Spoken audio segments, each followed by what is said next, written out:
Sonny, welcome in, welcome back. Been a while.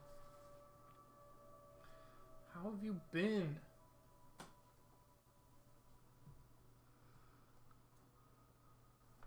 I am getting inspired. Just watching this little short film here. It's super cool.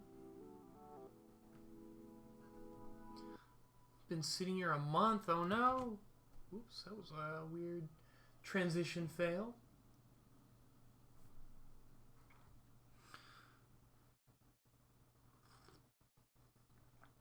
So this video I'm watching now was created entirely in Blender, which is the program I am going to be attempting to use.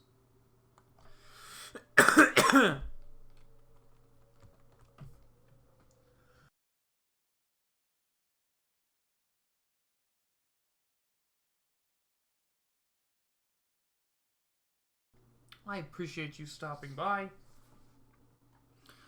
think I'll be doing this more often, so it'll give you much more chances.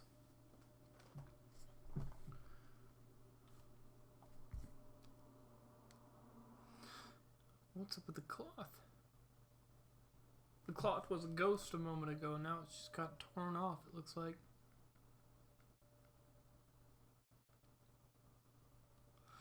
So, I'm gonna be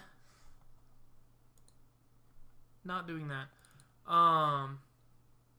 More chances.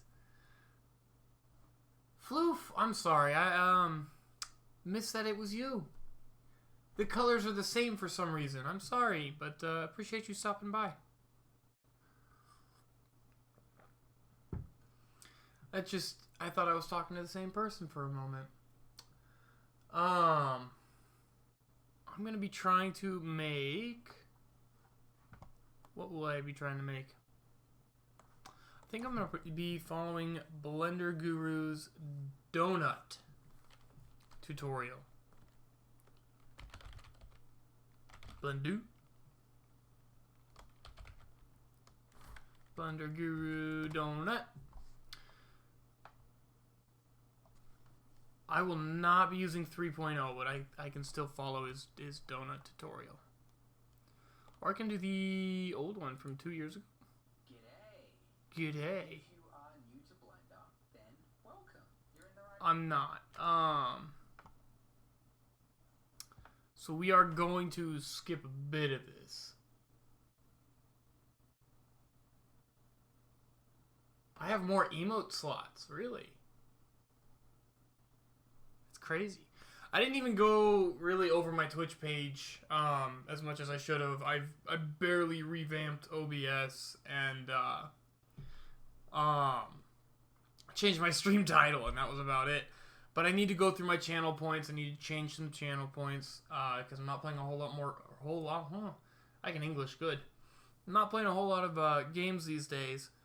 I have to figure out what I'm gonna do as far as 3D modeling and channel points. Like what am I gonna do? What am I gonna do? I have no idea. So I'll probably just keep asking chat until somebody gives me a good idea.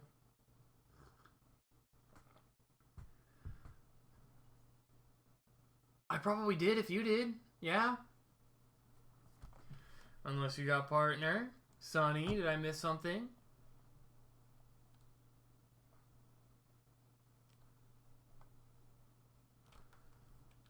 Yeah, I don't know.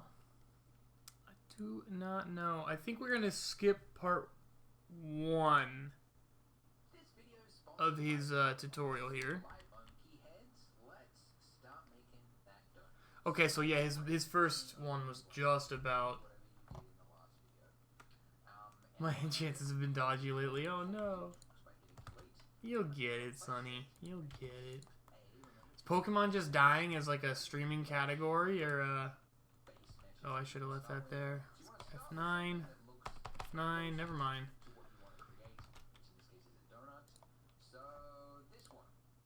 I haven't watched really... Oops, that didn't need to happen. Go back down to 44. I haven't really watched any Pokemon streams in a while. There we go. Make that thick.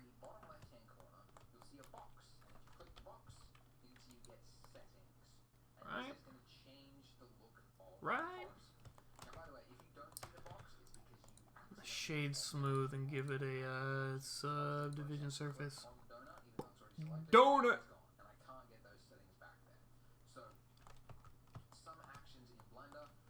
I'm gonna do sphere. Yeah, sphere.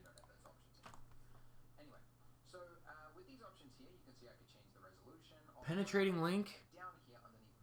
What? What now? Did he say so?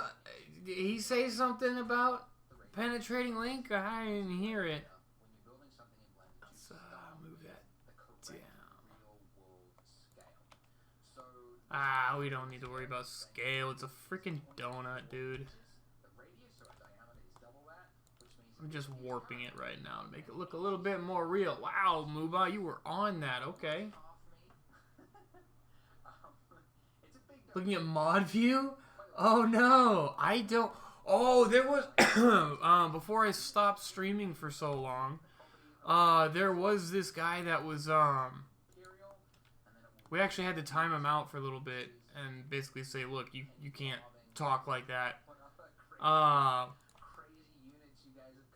Yeah, he just kept saying really weird things in the chat. And it wasn't like I had a problem with all of it. It was just he took it way too far sometimes. It's like, what? What? How was he not banned? I was very generous to that person. I was very nice to them. And they got timed out. They didn't like it. They never actually came back. So it wasn't ever a problem.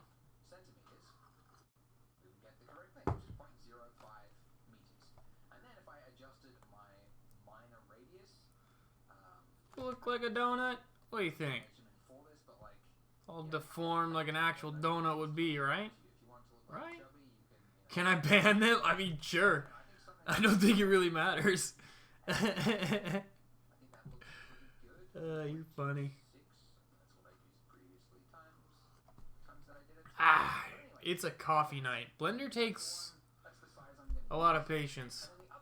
Ooh, am I in cycles? No, I'm in Eevee. I'm gonna work in cycles. I like cycles. Cycles is just it's a different rendering engine, obviously, but it looks better. It takes longer to render images, but it looks better.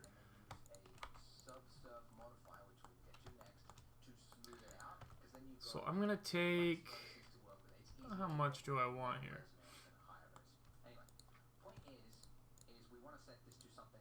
What? What? Come on.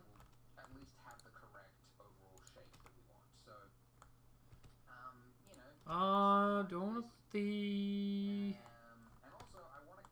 Yeah, we'll grab that too. Miss Santiago.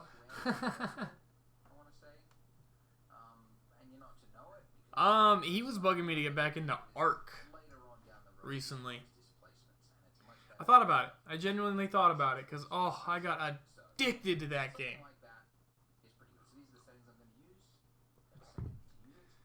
But then because of that, I opted out.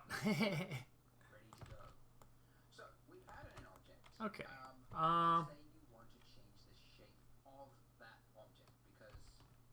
Blender Guru, you way behind me. We're gonna go ahead and we're gonna make that selection different. So we're gonna take that and already it's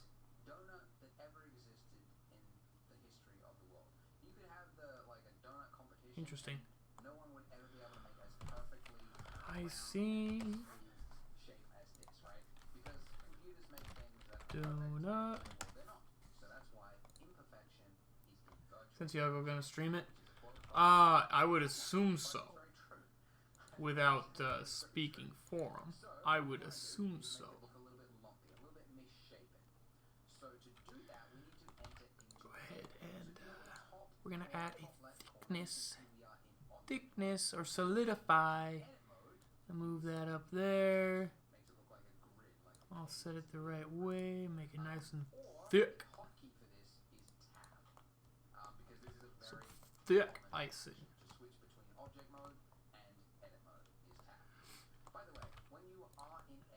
Now he is going to explain something about the icing that I need to remember.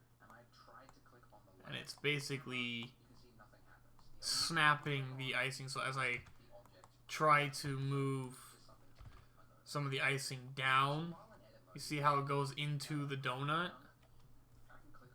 There's a way to snap it to the faces of the donut, so it goes like around. And I forget how to do that.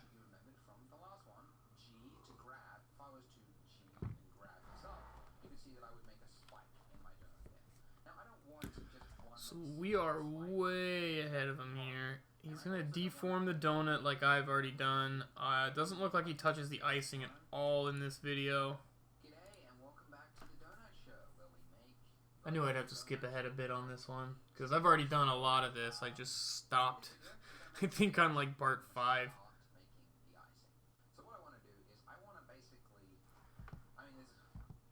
100 ways you could do it, but the way I'm going to do it in this part is going to be the easiest way. We're not listening to him. This is Blender Guru. I'm going to try to shout out, everybody that I'm watching as a tutorial. Blender Guru does a lot of tutorials, and he works with realism, which is what I'm trying to get into. This will enable me Pretzel Rocks is banned. Click on each of these vertices here. They basically, when I tried to stop them from posting every time they play a new song, a couple of problems. One, you can see that it's actually kind of they tried to charge me for it, so I just I'm not banned the bot. Through the mesh. So first thing, I'm not using any other paid feature, so side on, because I this is pay kind of for like it. free form, and there's perspective things there. But sometimes when you're modeling, you want to look dead on and do an intersection, cut something in half. So I'm going to use number pad 1, and that will look front on to the mesh. You can also use number pad 3, and that's what do you mean I don't need it now anyway? Side of that, and then number pad 7 will look top down. Get my keyboard shortcut list. What does that mean? Is there something else, or that'll come in handy? What? It's all there. Alternatively, they take away the freaking DMCA DMCA bullshit? That couldn't be. These little axes here. That couldn't be. That's how you can look side on, front on, etc. Or, as I mentioned before as well, for people that don't have a number pad, the tilde hotkey, that key underneath escape, that also has this little pie menu, so you can go top, right, left. He did not use a whole lot of icing. With tab, by the way. You can see we now not very generous with the icing. We have 2 objects. Ta-da! And by the way, we haven't talked about the outliner, but it's this section in the top right-hand corner, aim a file in Windows, which is F2. So there's going to be some people following this tutorial that, and I'm just ignore this if you didn't do this, but some people are stuck right now because, if you have this problem, what you want to do is there's a hotkey, control that, and now we've got our donut and our icing. Ta-da! I'm trying to find the spot I'm at. It's now sitting on top. Hooray for us. By the way, this is my 3rd time recording this video, so I accidentally haven't done this, but by default, this is what you'll see. No, one more, there we go. When you try to zoom into your donut, you'll see that it's half, it's cutting into your donut, and it's very annoying. It's just because the clipping amount for Blender, as a default, is set quite high, the start clipping, which means that because Blender's designed to work for large scale scenes, and we're working at 10 centimeters right now, really small. So this I'm pushing N. It's because I don't work at that scale. Why is that out? It brings up the properties side, or you can click the little arrow up there and drag that out. Cool. Anyways, clipping start. I just want to change that to 0.001.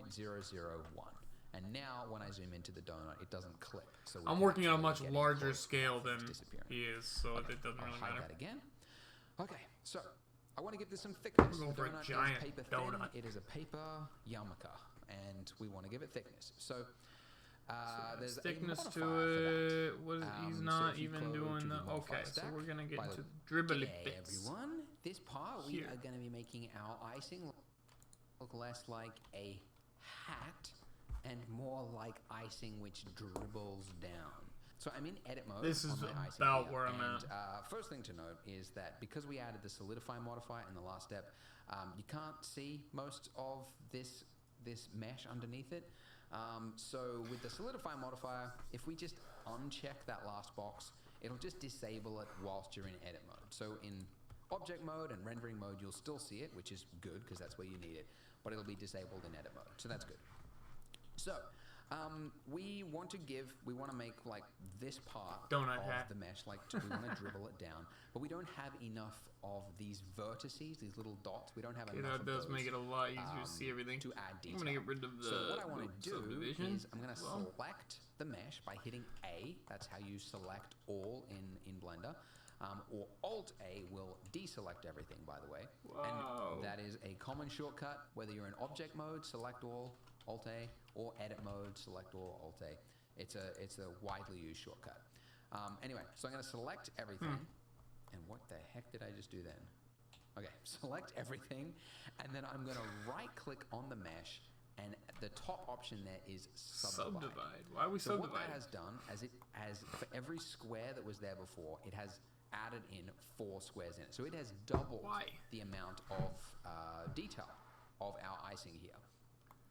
It's Just to- basically doing I what mean, the subsurf modifier is okay. doing, like it's smoothing it out, but it's doing it on a mesh level instead of like as an after step for rendering. Okay, Getting I a guess. little complicated. But anyways, you Sure. can see we've got double the amount of detail. Now before we do anything else, in the bottom corner, That just makes it we've got more subdivide. rounded. And there's a couple I'm of pulling options down here, like like you that. could increase the number of cuts and we get more and more and more detail.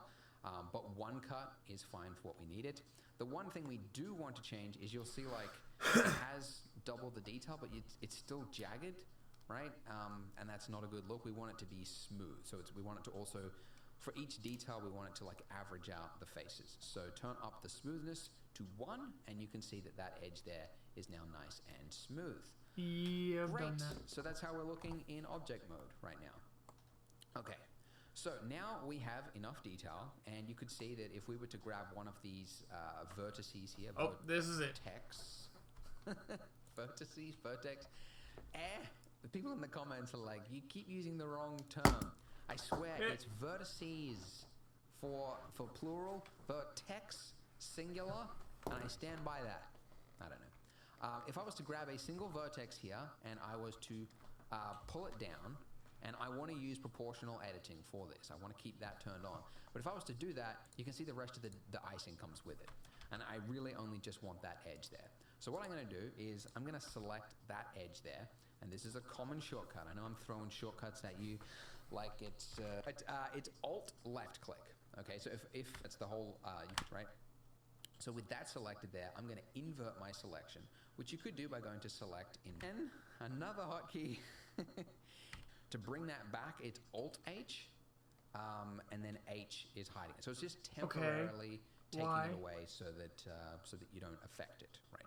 Detail that we can start these little down here using, and it would be great to do that by one, and then we want to change what it snaps to. Face.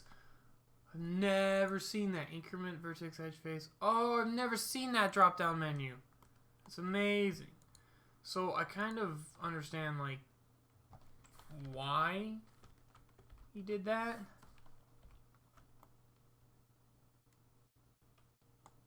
Just a little less like stuff around, I guess.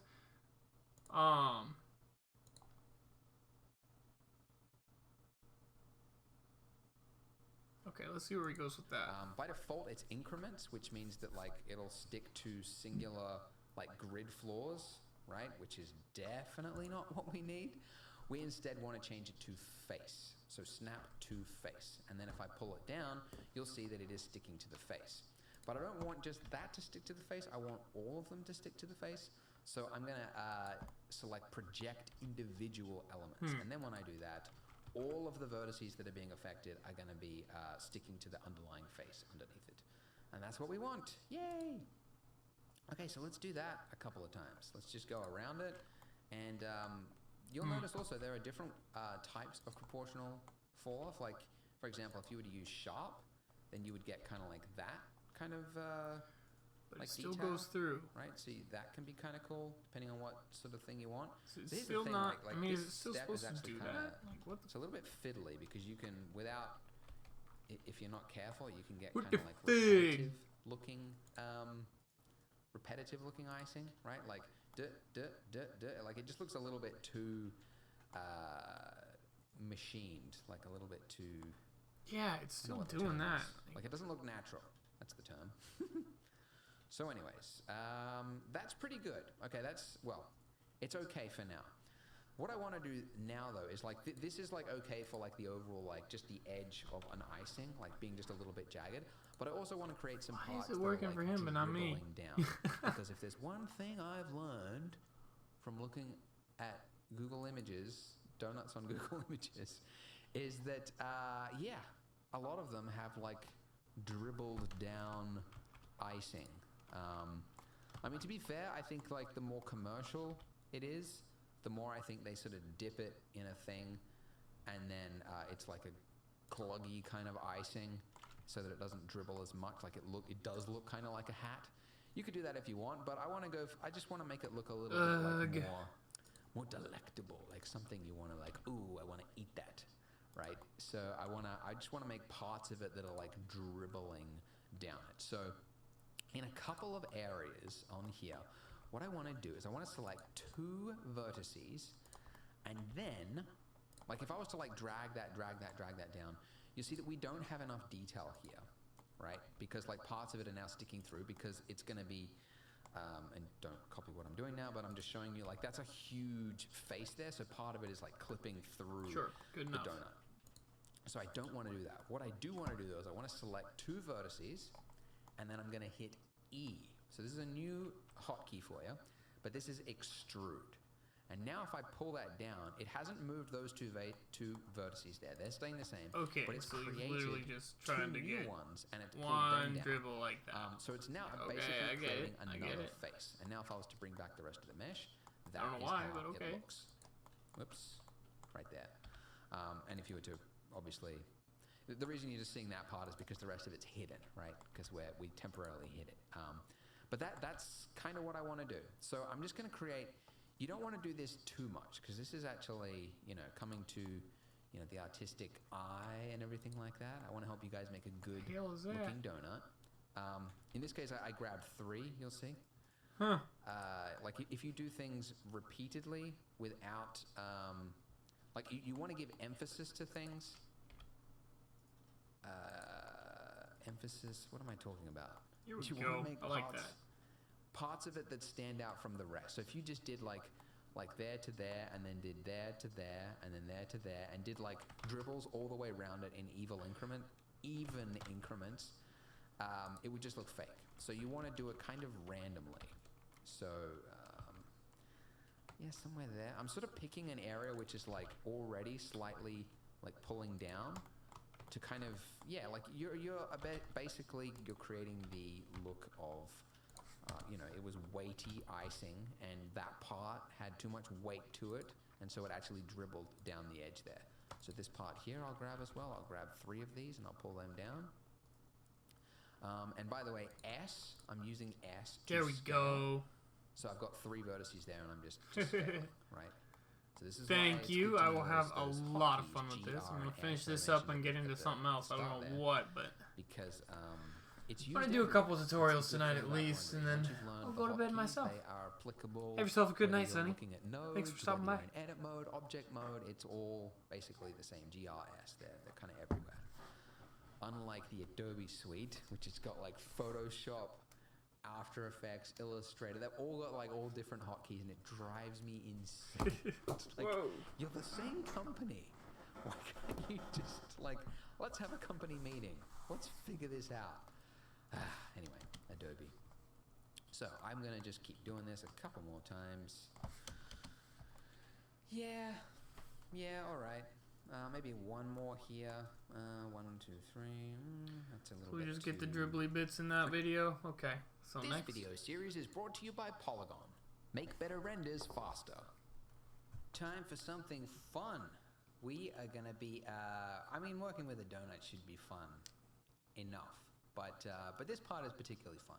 We're going to be making both the donut and the icing on it look more shapely. So we're going to use sculpting to make this part look gloopy and like real icing, and it's a lot of fun. I did not mess with sculpting at all. So actually, before we do the sculpting, the sculpting will it'll work, but the only detail we have is what is available to us in edit mode. Like if we're sculpting on a donut, this is all the detail we have. So really, we want to have a lot more detail than what we've got. So you want us to apply the subdivision? Over here in your modifier section, you've got the subdivision modifier, and there's a button we can apply it. And if we hit apply, it'll apply that detail to our donut. But before I do that, it's a good idea to have a copy of what it is before you're going to apply it, just in case you need to go back. Nah. And I say this from like years of using Blender. Like, you know, you hit apply on something, you can't go back, by the way. Like modifier, it's there and you can revisit it at any time. But once it's applied, it's like it's done. So we're making a donut. That's why I think it's a good idea to keep a copy of it. So what I'm going to do is I'm going to select both my donut and my icing. I'm going to hit Shift D, and that's created. Oh, I think my donut, like the icing, is pretty damn snapping tool shapely already. It's just weirdly I duplicated it, and you can see up shaped here now already. 2 donuts and 2 icings. And I'm going to select my donut and my icing, and I'm going to hit M. So M is going to move it to a collection. So collections are at the top here. We can see we've got a collection, just the default collection. So what I want to do is I want to move it to a new collection, and then I'm going to hide that collection. So donut, my donut 001 and whatever, donut icing 001, I'm going to move those to a new collection like this, and I'm going to call this archive. I call it archive just to keep it out of the way. But if I want to, I can actually. Now, if I go to sculpting, so that along the top navigation bar there, sculpting. Zoom in a bit.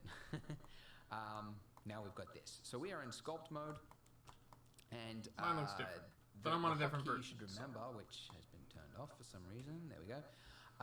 Is F. If you want to change the size of your brush, it is F. Okay. And there's also like, okay, where's the other settings for your brush? So, if for some reason it's disabled, I'm pretty sure like a future version of Blender will have it enabled by default. But if you right-click one of these buttons here, and then along the header, where it says header, just go Show Tool Settings, then you'll actually get the settings that really should be there from the start. So I don't know why it's not there by default, but that's how you bring it in if you can't see it. Anyways, now that I'm actually gonna go back to modeling.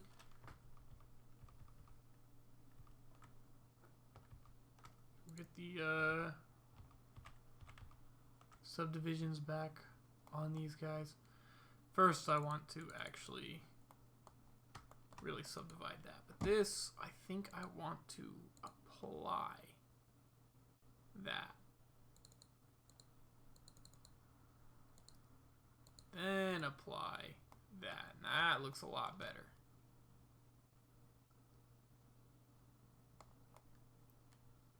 There we go. But I've got this. Yeah, I could change my radius there. And I can also change my strength. Hey, thank you for the reminder, Spider. It's always at the wrong time. Okay, now if I was to just draw on my mesh, you can see that we are sculpting. We're pulling parts of the mesh out. But you'll notice we're also pulling another part of the mesh out. The reason for that is that by default, X symmetry mirror is turned on. So it's useful if you're sculpting a face, but we're sculpting a donut, and that's very annoying. Symmetry is turning that off. And now when I sculpt, you can see we're pulling that out. Now, if I was to go into edit mode just to show you, it's pulled that out. That's exactly what it's doing right now. All it's doing is it's taking the mesh and it is deforming it in a way that's appropriate for sculpting. So you might wonder, well, what's the difference between sculpting and edit mode? I mean, not a lot. Like, you could do this next step, like in, edit mode and do proportional editing and all that kind of thing. But it's just different ways of working. Like, some ways, especially when we do, like, the deforming of the glooby bits of the icing, it's just easier to do with sculpting.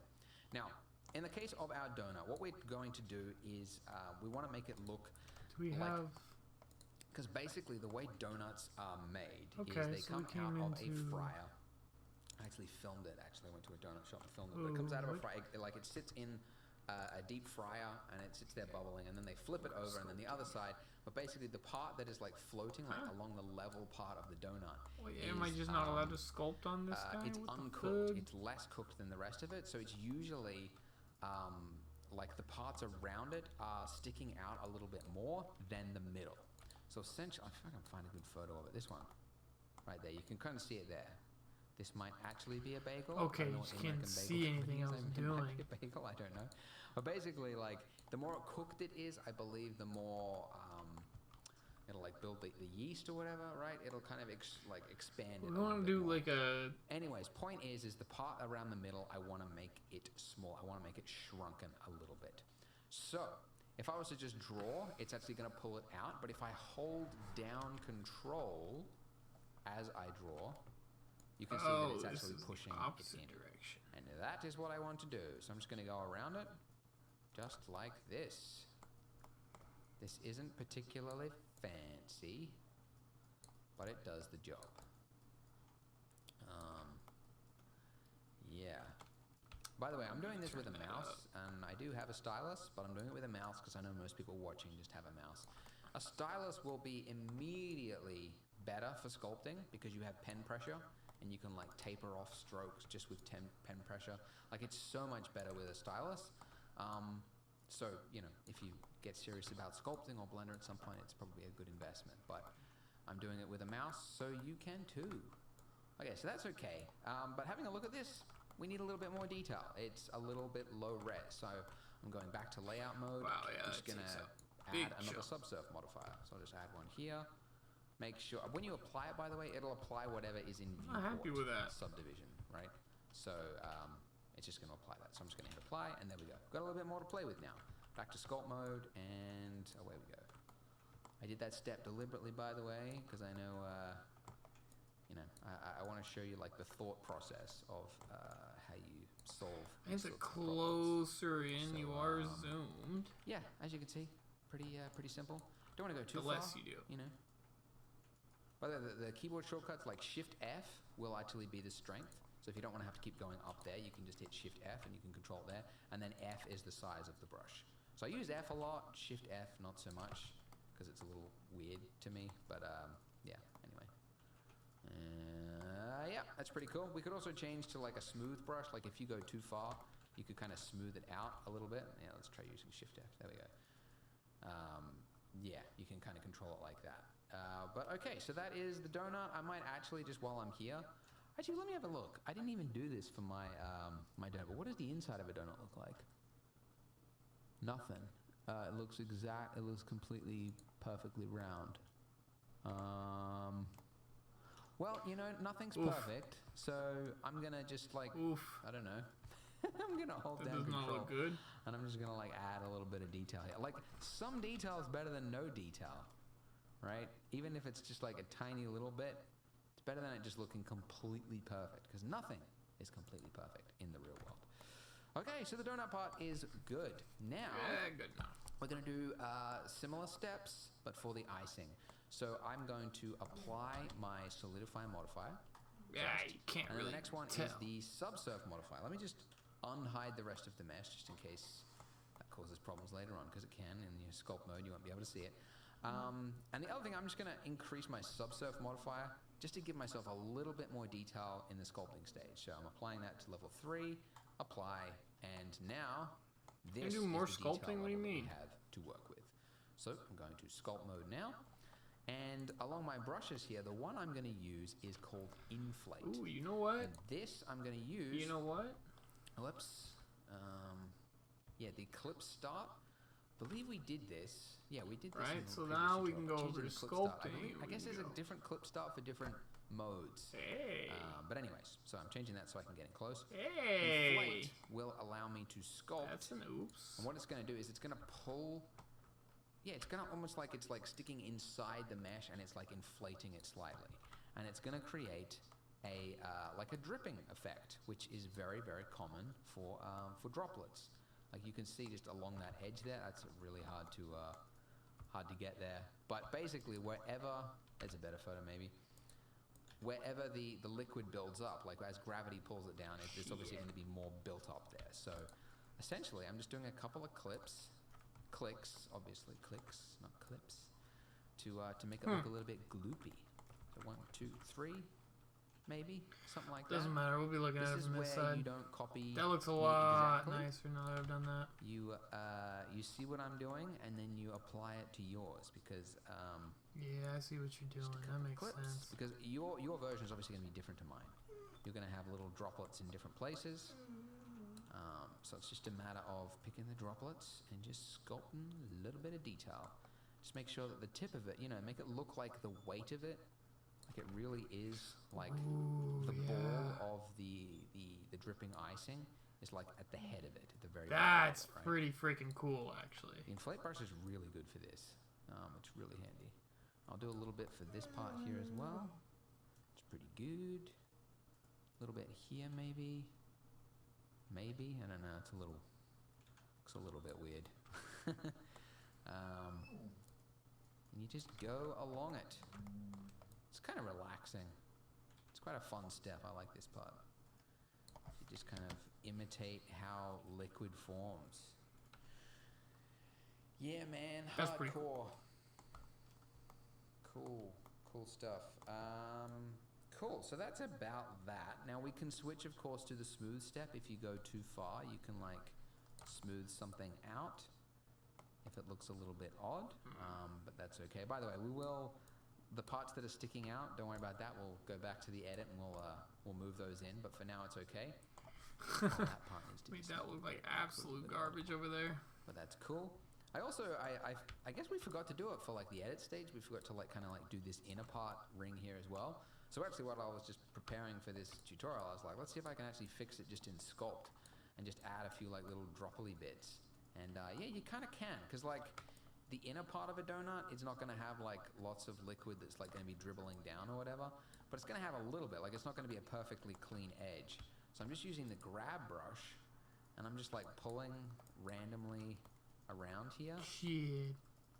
Like so, like it's kind of like been pinched in a little bit. And then I'll also use like the inflate brush and I'll inflate like little bits of it maybe. Just like a little bit, just like running along the edge. And as I said, something is better than nothing. Alright, that's pretty good. And then the I only hate other this. thing I've we're gonna ruined do this side. is use draw mode with a small strength, 0.2 or something like that. And I'm just going to Whatever, create I'm a leaving it little alone. bit of random displacement across my icing here. Because we got the sculpt brush out, why not, right? Gone to the trouble of preparing the mesh so that we can sculpt on it.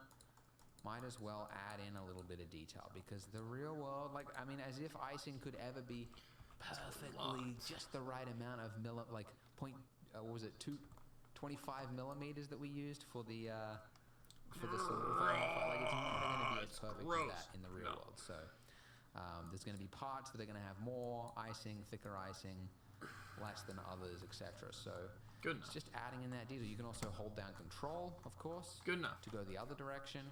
And then if you go too far, you can smooth it out a little bit as well.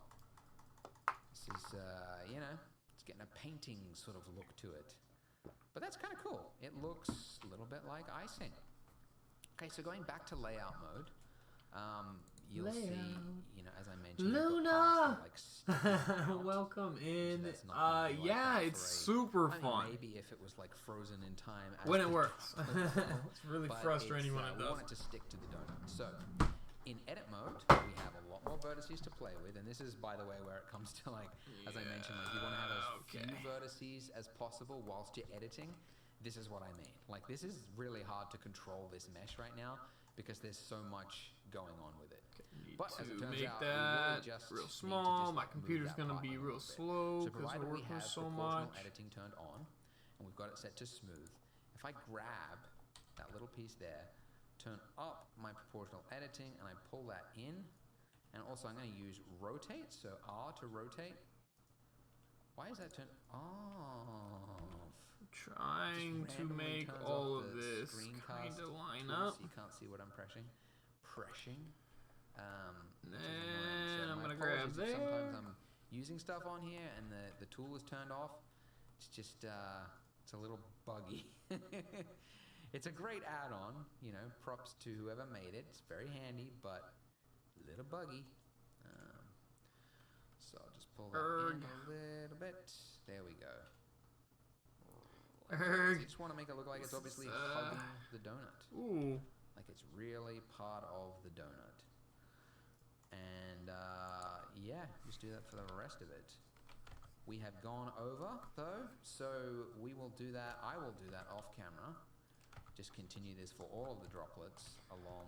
Yeah, I really just need to do that to Thank you this for watching. edge Go ahead and join here. me in the next part as we continue making the donut. I believe we're doing materials next. So click here and I will see you in the next video.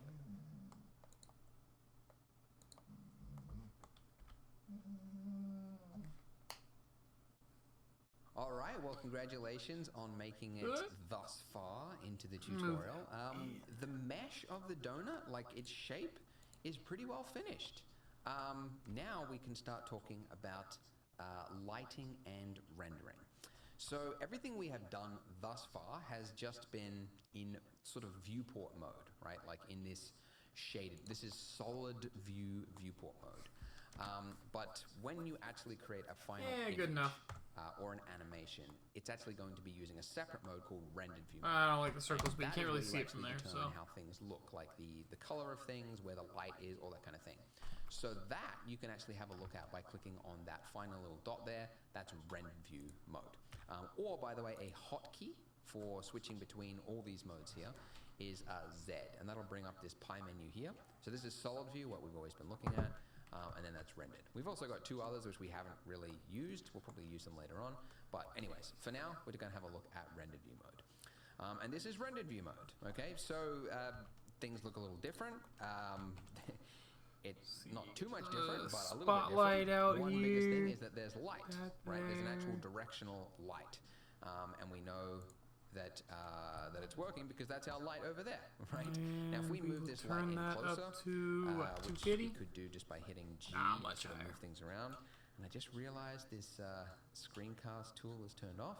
Okay, I good. will enjoy. That Thank active. you. So if we move this Give light yourself a in, fantastic night. I appreciate you closer stopping to by. our donut, Let's see. Let's turn like that up so. to. Let's go. You can Whoops. see that as Much I move higher. this around, that it's the light and the shadow is reflected on that donut there. Okay, so let's make this scene a little more interesting because right Yeah. now, And there's if I like render that, the donut's not casting any shadow onto anything see. else. It's just a donut hovering Looks like I have in to outer actually space, go- basically. So let's add Whoops, in different a one. plane. Cancel. Okay, so for some reason, by the way, my Blender. cursor, that little cursor, is turned off. Go to this, Blender by the Render. way, it's not important, but this. This is drop what's down here going how on you in the can render determine scene. the look of your viewport, if there's anything. It's how the to donut's turn on gonna or off. turn Anyway, the 3D cursor, and the reason the 3D cursor is important is that I'm going to add a plane, and wherever the 3D There's cursor no is texture where to new it right now, objects get so. dropped. And you That's can how move it your 3D looks. cursor by shift right click. That'll change this 3D cursor, or just shift C will actually clear it, and it'll put it in the center of your grid floor. Anyways, so I'm going to add a plane, one thing at a time. Shift A is that menu for adding new things, and we're going to go for mesh plane. And there we go, we have a plane. And I'm going to focus on the plane just so I can move around it. Good. Okay, so I want my donut to obviously be sitting on the plane, so it's like sitting on a countertop. So we could, grab my donut here and move it up, but then the icing doesn't come with it. And it's obviously very important that these two So we are parent linked. them? We could select them both by hitting shift, and selecting them both like that. But let's save ourselves some time for the future as well and link these two. So we do that by parenting it.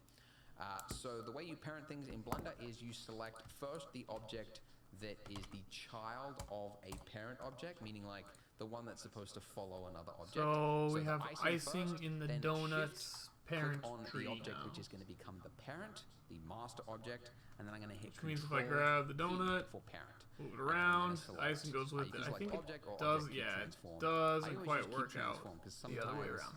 you're working with lots of stuff. The first one doesn't do exactly what you'd expect. Keep transform always works, but basically that. And then when you do that, if you move your donut, you will see that the icing comes with it, which is what we want. Nice. By the way, in your outliner up here, where you've got the objects, when you parent something to another object, it looks as though it's vanished from the outliner, but it's actually just underneath it now. So it's inside the outliner underneath that object above it. Anyway, but now we've got that. Now the donut is So the master. one of the master nicest of all- things about cycles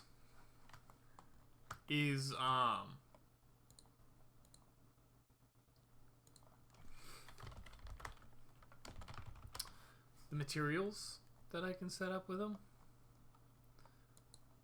Glass is super easy.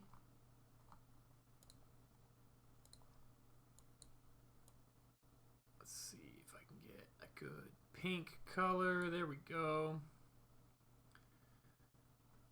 And then for this guy, we go donut, glass.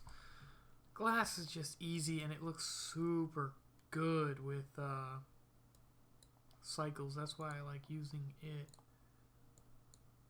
Let's see.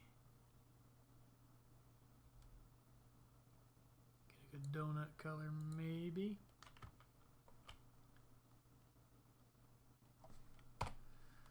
So render that image. Blender render. This one's gonna take a couple minutes probably, but oh, it turns out so good. The glass just looks good.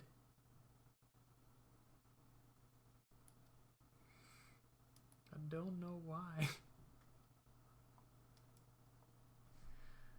Ooh, I forgot my denoiser. I forgot that. Denoising in the render. And then we render.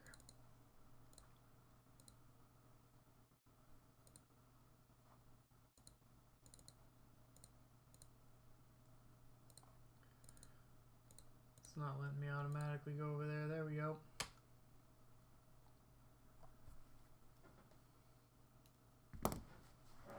Denoising it's just nice. It'll look nice either way, but denoising it makes it look nicer, in my opinion.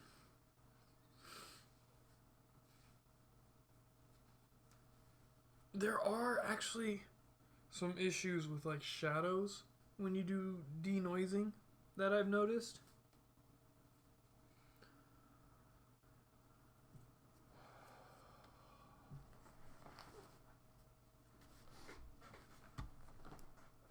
Like, look at that. Glass friggin' donut. What's going on with the tutorial there? Weird. That guy disappeared for a second. He's back.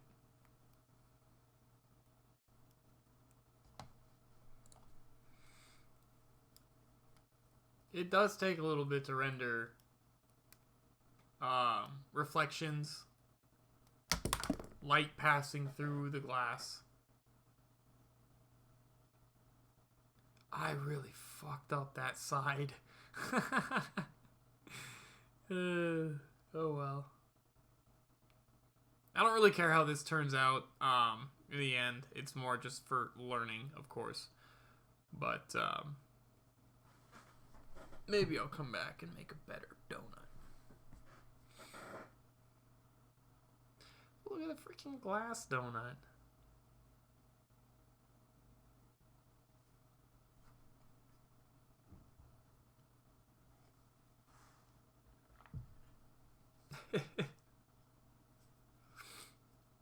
That is just satisfying, I think. It looks good. I like glass.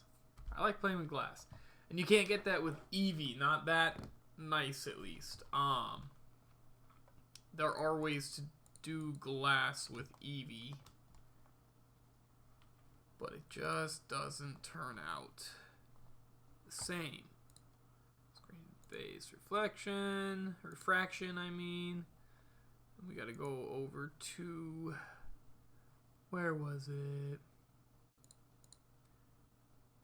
Fraction.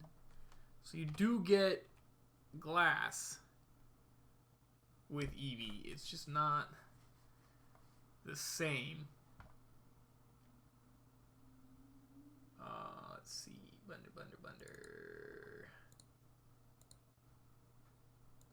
render. So that's with Eevee. It's quicker, much quicker. Just does not look the same. Like, you can't really see through it.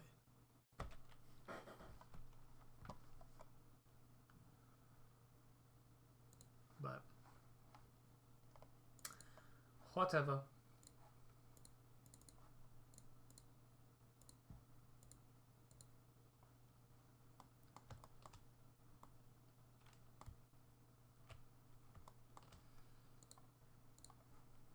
Wall, the keeper of light and truth, and the icing is full. Yeah, I really messed that up. Good. All right, so let's just move this lamp in a little bit closer, like so. Okay. So, why is there no shadow? Why is the donut not casting shadow onto the plane there? Well, we could, with our lamp here selected, we could check it out. Oh, contact shadows. Oh yeah, I've done this tutorial a couple times. Contact shadows was turned on, but turned off by default. But anyways, it's using this light here, and okay, wait. Where did he find contact shadows? We could, with the donut not casting shadow onto the plane there. Well, we could, with our lamp here selected, we could check it out. Oh, contact shadows. Oh yeah, I've done this tutorial a couple times. I'm sure. Contact shadows was turned on, but turned off by default. But anyways, Cast shadow. It's Okay. using this light here, and these are all the settings for the light. It's just a setting that Now, they can turn off, I we guess. could turn down the strength of this. We could change, you know, how things look, because see, the shadow's not really there. We could turn on contact shadows, which will give a little bit of shadow to it, and that's all well and good. But the thing is that this mode that we're in right now, this render view mode, it's using a rendering engine to present this to us. And the rendering engine that is defined by default in Blender, if we go to the rendering panel up here, the render engine is Eevee, which is a real-time rendering mode, and it's really, really fast renders. Like if you want to do like a long animation, like a TV show, or you're working on a really tight deadline, Eevee. I would like to get into animations, really and Eevee fast. is probably And going to it's be just what I like use for Unreal that, of Engine, course. It's like all those kind of things. It does require a lot of optimization though. Like you've got to really work with light and shadow to try to make it look correct. I've noticed However, that. Blender comes with another render engine. Cycles Workbench, just seems by to the be way. easier to Forget work that. with. That's just for like viewport. It's very rarely used. Cycles is the other main one. So if we switch to Cycles, it will look like this. Now my recording is going to be slightly screwed up because the device of which it is going to be rendered as by default is set to CPU. I want to change this to. Well, that's where he what's called talks about all the unbiased rendering shadows and engine, stuff. which means it calculates things like I get physically that. accurate to the way things are in the real. These shadows here, they're all accurate. Animated movies like Pixar, Disney, all VFX, everything like that uses render engines like Cycles, unbiased, ray traced engines. Video games use something like Eevee, although Eevee will not allow you to create a game. It's not a game engine, but the way it functions is very similar. So anyways, a polished, high quality image or animation, you want to use Okay, Cycles. I kind of get that. So, the one downside to Cycles is that it is grainy. So you'll notice that, like, as you move around, it's like super heavily grainy, and then it gets Noise. less and less grainy why we as use time the goes on. denoiser. And you can actually see in the top left-hand corner, 32. The camera is what will use this. Looking, you will snap. So I've got some light there. Number pad What did you do? 0, and then ended view mode like this, and then I hit Control Alt number pad 0. And then the camera will snap What to the now? location that I'm looking at right there. Oh, But that's anyways, That's I good. just want to do like a very simple, like this is a full tutorial which will go into like, we'll add brick in the background and coffee and a plate and all that kind of thing. But for now, I just want to have like a very simple look, right, of the donut on a plane. So I've got some light there. So if I was to render this right now, which you can do by going to the top corner and hitting render, or the hotkey is F12. Anyways, when I do that, this will happen. You'll see that it starts, you've got like these little squares that will appear. It'll start in the middle and it'll sort of spiral out. Yeah, And, he's got some nice there we video go. cards. Somewhat, if you want to watch it now, but it's more for like once you've got the basics of Blender, you can watch that. But it'll explain all like it'll be like, well, we want to have it just kind of like Okay, well, evenly we're not flat getting into texturing here. lighting We're gonna across a counter. skip it. So I'm moving it. This tutorial series is brought to you by Polygon.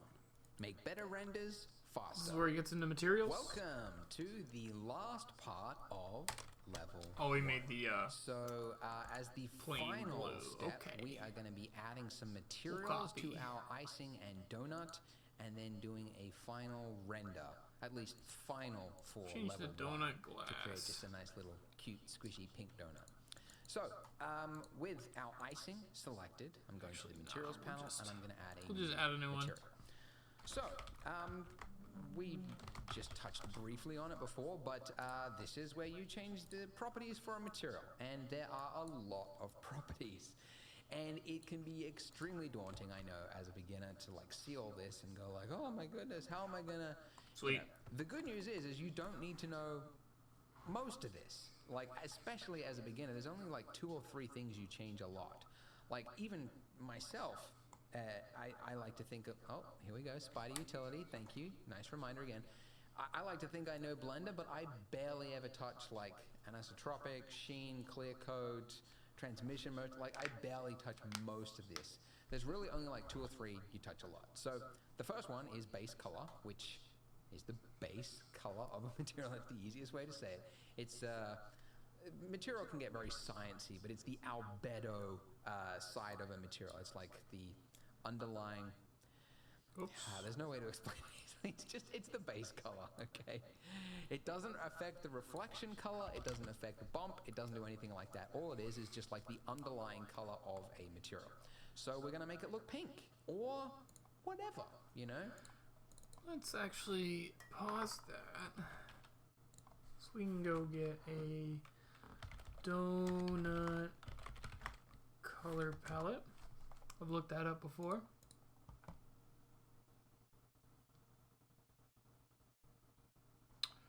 Let's see.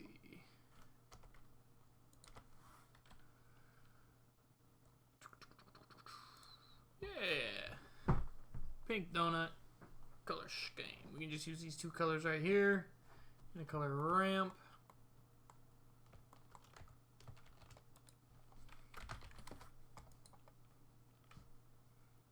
Copy that.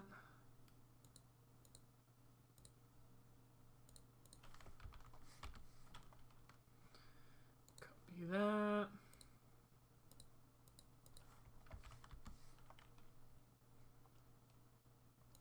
Add that, and then we need, whoops.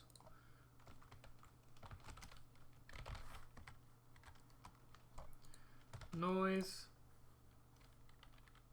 Map. Coordinate.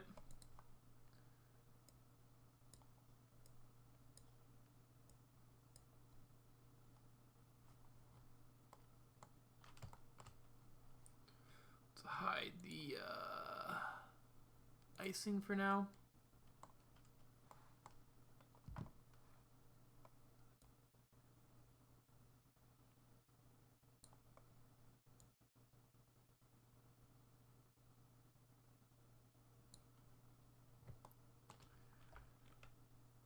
Okay, and then I'm gonna add a bump here.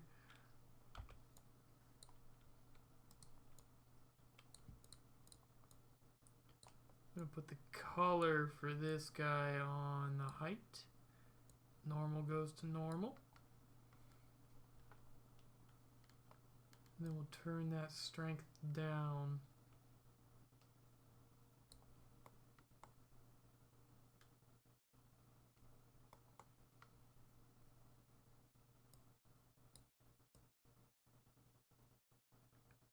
Yeah, we can leave that. We can leave that down there.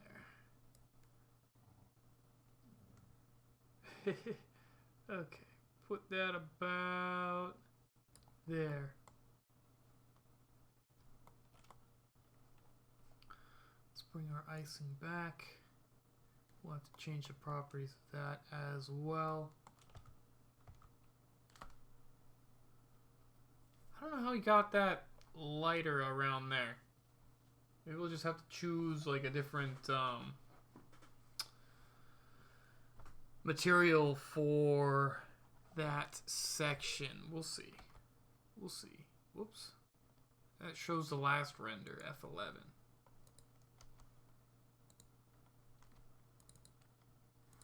I'm not here to tell you what your donut should look like. You could give it blue icing, purple icing, orange icing, yellow icing. It's entirely up to you. But I happen to think that pink icing looks kind of nice. Looks kind of delicious. So there we go. All right. Now the second property that you change a lot for materials is the roughness. The roughness defines how reflective the material looks, or how sharp the reflection actually looks. So the lower value you go, like if you go all the way to 0, it's almost like it's a mirror. It's completely sharp. And then as you go higher and higher, you can see that reflection of the lamp there becomes bigger and bigger and bigger. And if you go all the way to 1, it looks almost as if it's made of chalk. And this is how you define how reflective something looks. Some people, especially a lot of beginners, they think that the way to turn off a reflection is to change the specular value. And you can do that, but it's overriding the actual, like, physically accurate properties of the real world, because every object in the real world actually has reflection. Sounds crazy, but even a brick, even chalk, everything has reflection. It's so rough that you almost can't see it, but it's still there. So I would suggest not touching specular or specular tin or anything like that. I would suggest just leave it. Leave it as is. I've only ever messed with the roughness. And just change the roughness. I got mine set to 0.5. Reflection, just crank it all the set way to up to 1. 0.2 or something. In our case, though, we're making this look like icing. It helps to have a sometimes reference icing of isn't icing. really So I actually went and bought a donut shiny, from the although shops, I guess and I put it sometimes on a it plate is. here and I filmed it for Oh, you, so no. you can see how reflective the icing looks. I think this looks the more fine. melted Yeah. it looks, like the fresher out of the oven and freshly glazed, it's going to look wet, right? So that would be like a low sharp value there. But I find like a value of about like 0.34, something like that. I think looks kind of good. I think it looks fine. Okay, Yeah. so there's that. And then for most materials, the only other value that you change a lot is like the normal value, because that's the bump. So if you're adding like a bumpy sort of surface or something, you would change that. But you have to have something to plug into it. When we get to more advanced materials in the following levels, we'll talk about that. But for this thing, we don't have any bump. We're just going to leave it as is. I added a bump to the donut. Now, because this is icing That is I feel actually needed kind of a rare type of bump material in that to kind of look like a there donut. is another property to Maybe it. I did it kind of wrong. And that is called subsurface scattering. Maybe that looks so you can good. see, I looking don't at know. this right now, it does look like icing, but something seems off about it. Like, it almost looks like it is too hard, right? It looks like it's almost made of concrete. And the reason for that is that, looking at our reference of real icing, light isn't just hitting it and bouncing off it. Light's actually entering into it and it's bouncing around. So we have to mess with the transmission. And that is very much similar to human skin. So real human skin, it has, you can see it especially like on like the corners of people's ears, right? Like with the sun behind them, you see like red ears. And that's because it's like almost slightly translucent and light is entering into the skin and it's bouncing around and you get different values.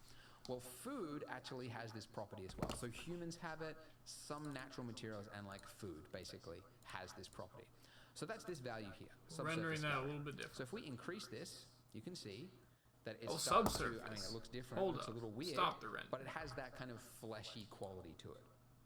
So the one value that you want to change is the color of this. By default, it's set to white. So we could set this to a pinkish reddish color.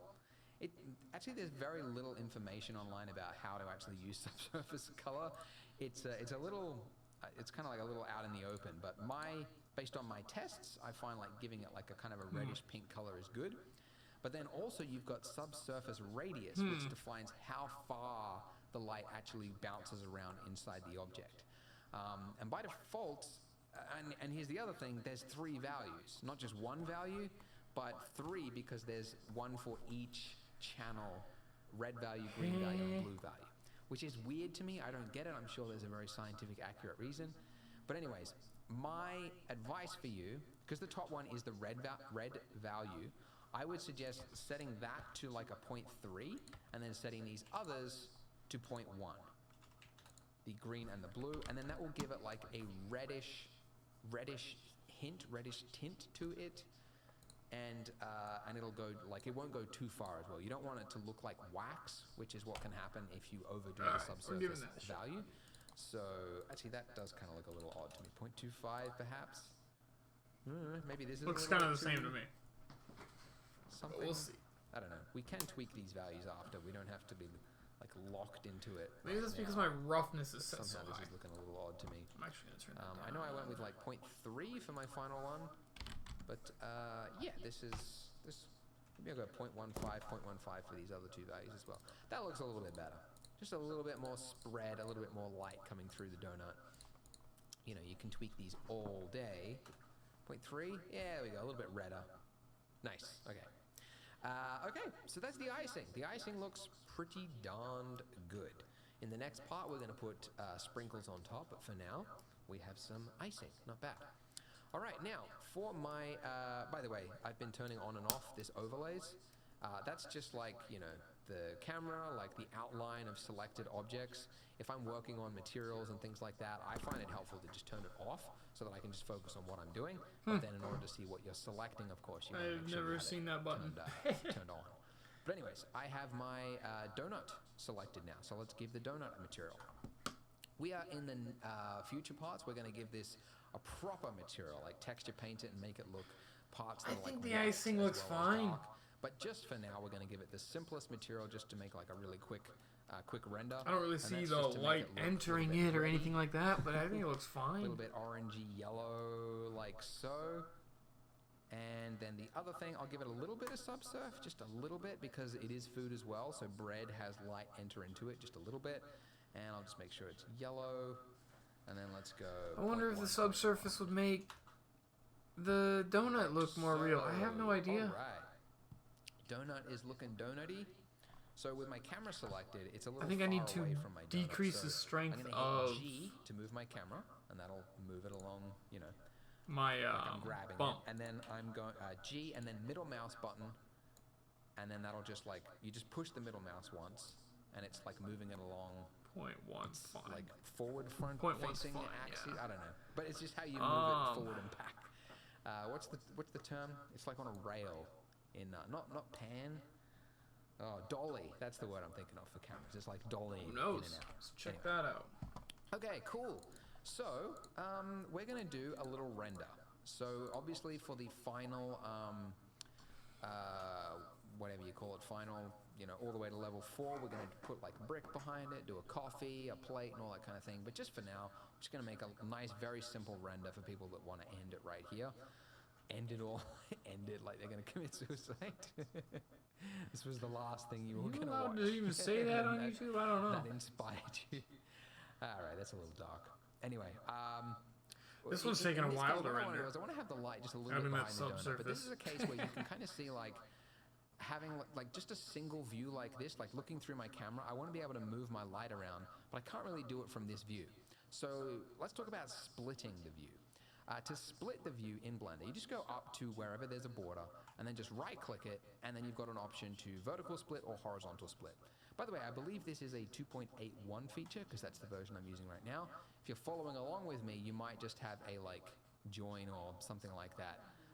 Like you might have to go to the like this side and do it there. My But computer is getting so we do a vertical super split, loud and then while we have rendering a this. split. And then over here, I now Not have happy. just another window, and I can move this around, and you can see that it's interactively updating that one at the same time, which is nice. There we go.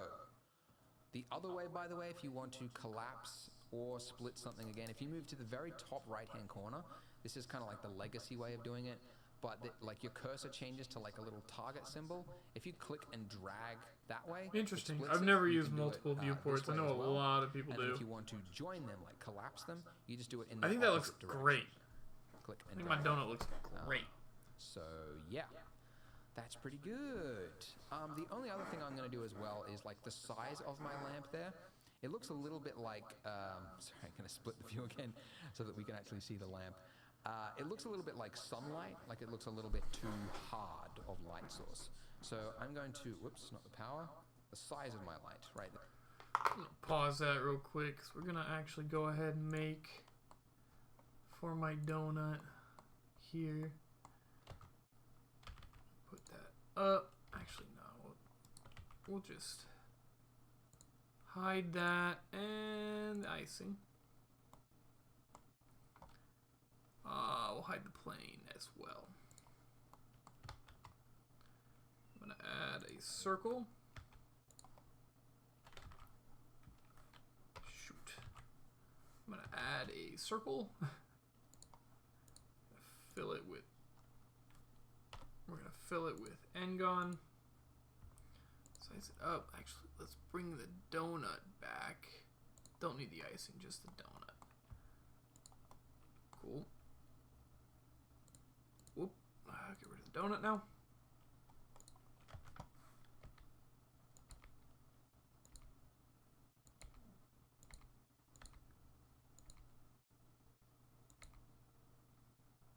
I think we're good with that. If we stick with that ring, we've got proportional editing. Let's bring that up. Go there. Cool. I'm gonna add a solidify modifier. I think 0.1 is probably enough for a plate. Gonna apply that. Whoops.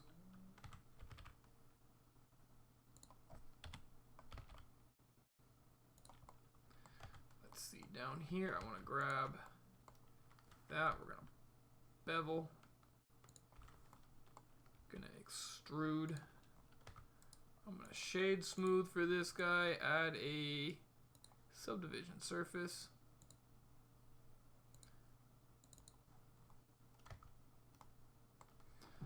Hide that real quick because I want to. Whoop. I'll grab that and I'm gonna grab that.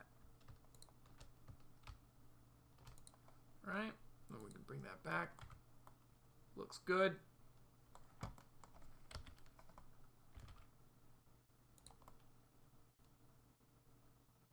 Is it usually bigger? I don't remember.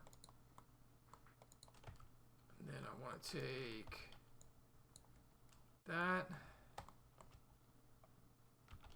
and extrude down. Yeah. Wait.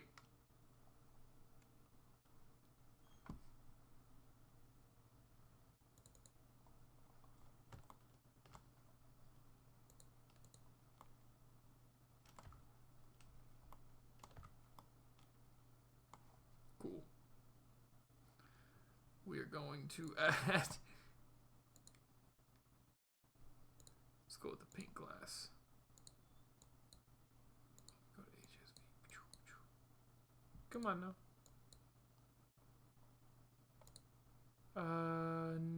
No.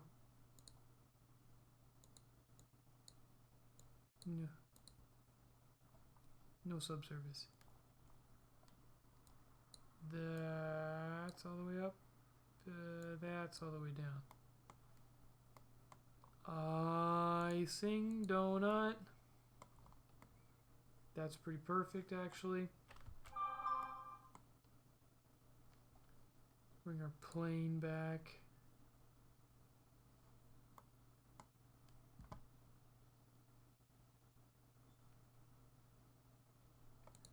What happened to the icing?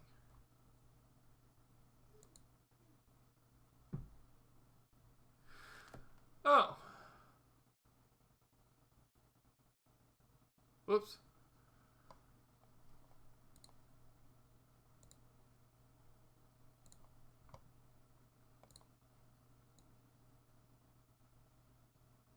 Pink. A little bit subsurface. 1.3. Pinkish red. 3.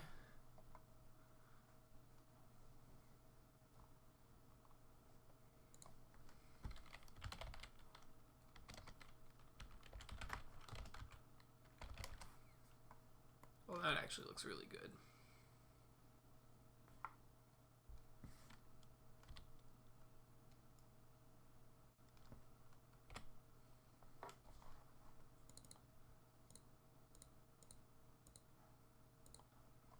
This one's gonna take a while, but it's gonna look good.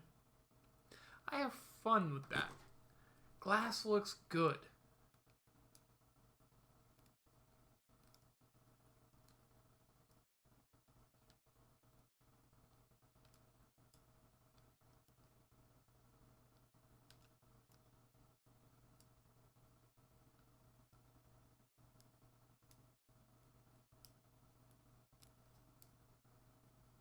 What's up, dog? Okay, I'm gonna let that render.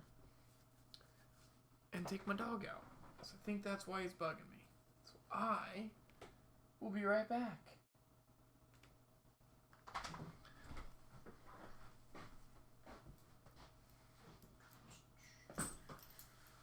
Bring my popcorn with me. No, I'll just bring a Reese's Pieces. I'll be back. You go outside, dog? You go outside, go find me?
Not quite time for that.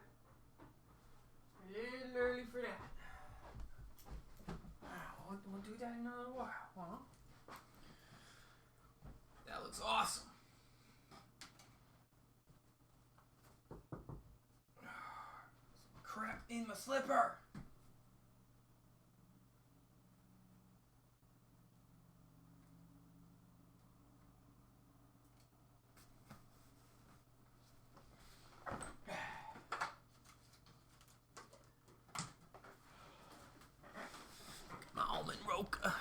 Okay. So it almost looks like noise on the donut. I'm sure there is a fair bit of it, but that's the bump. That looks really good. There's a bit of noise on the reflection. It has a little bit of an issue with that. But it still looks really good.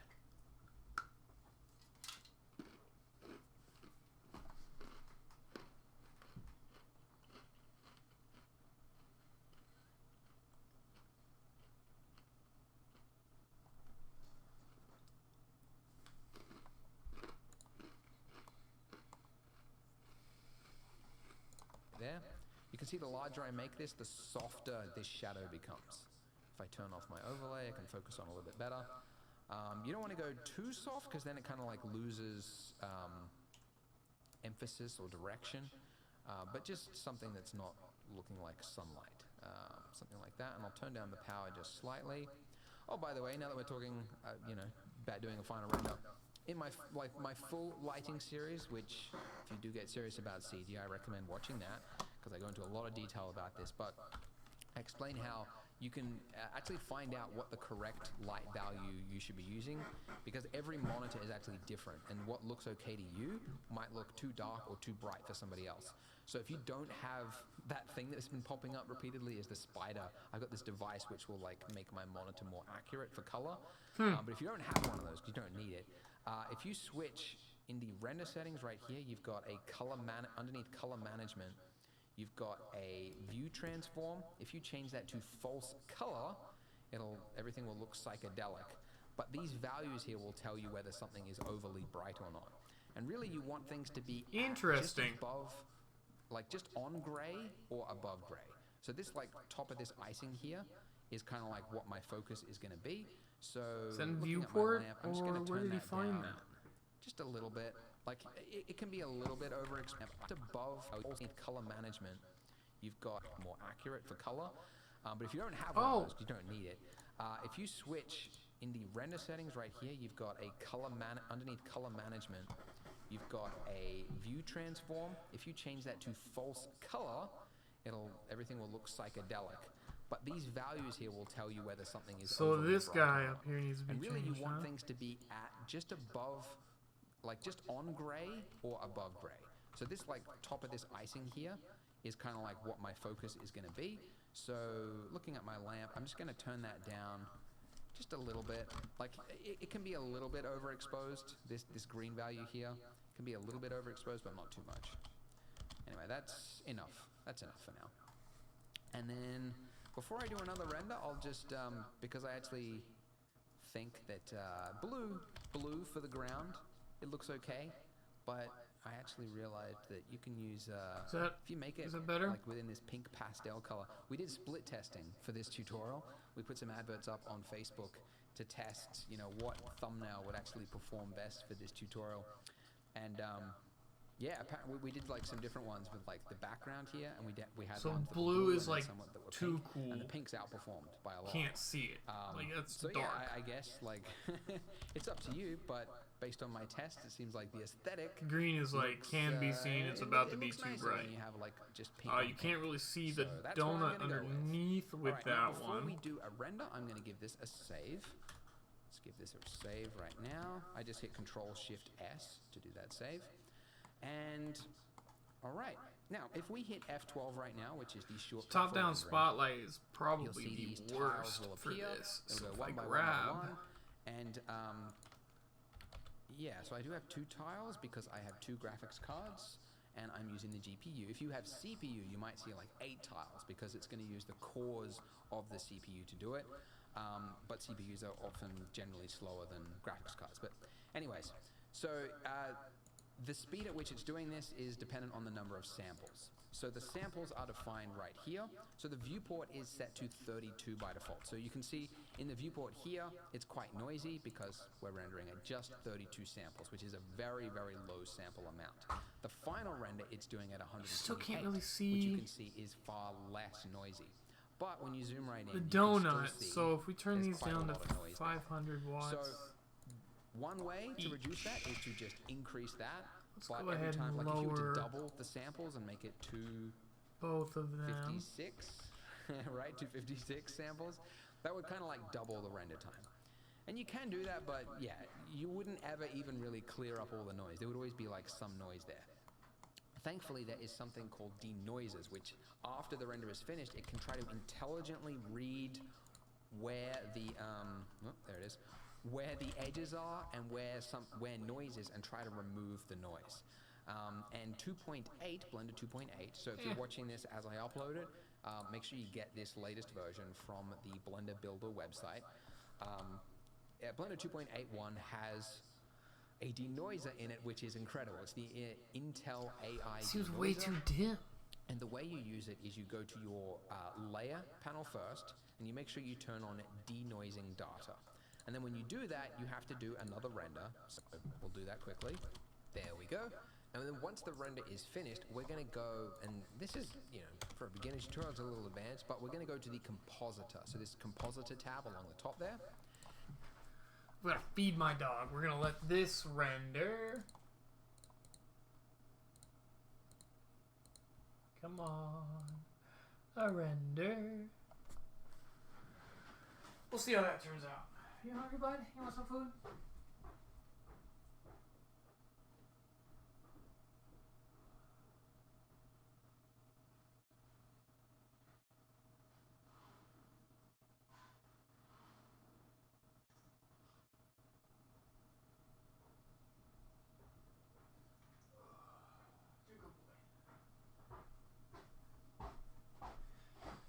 Okay.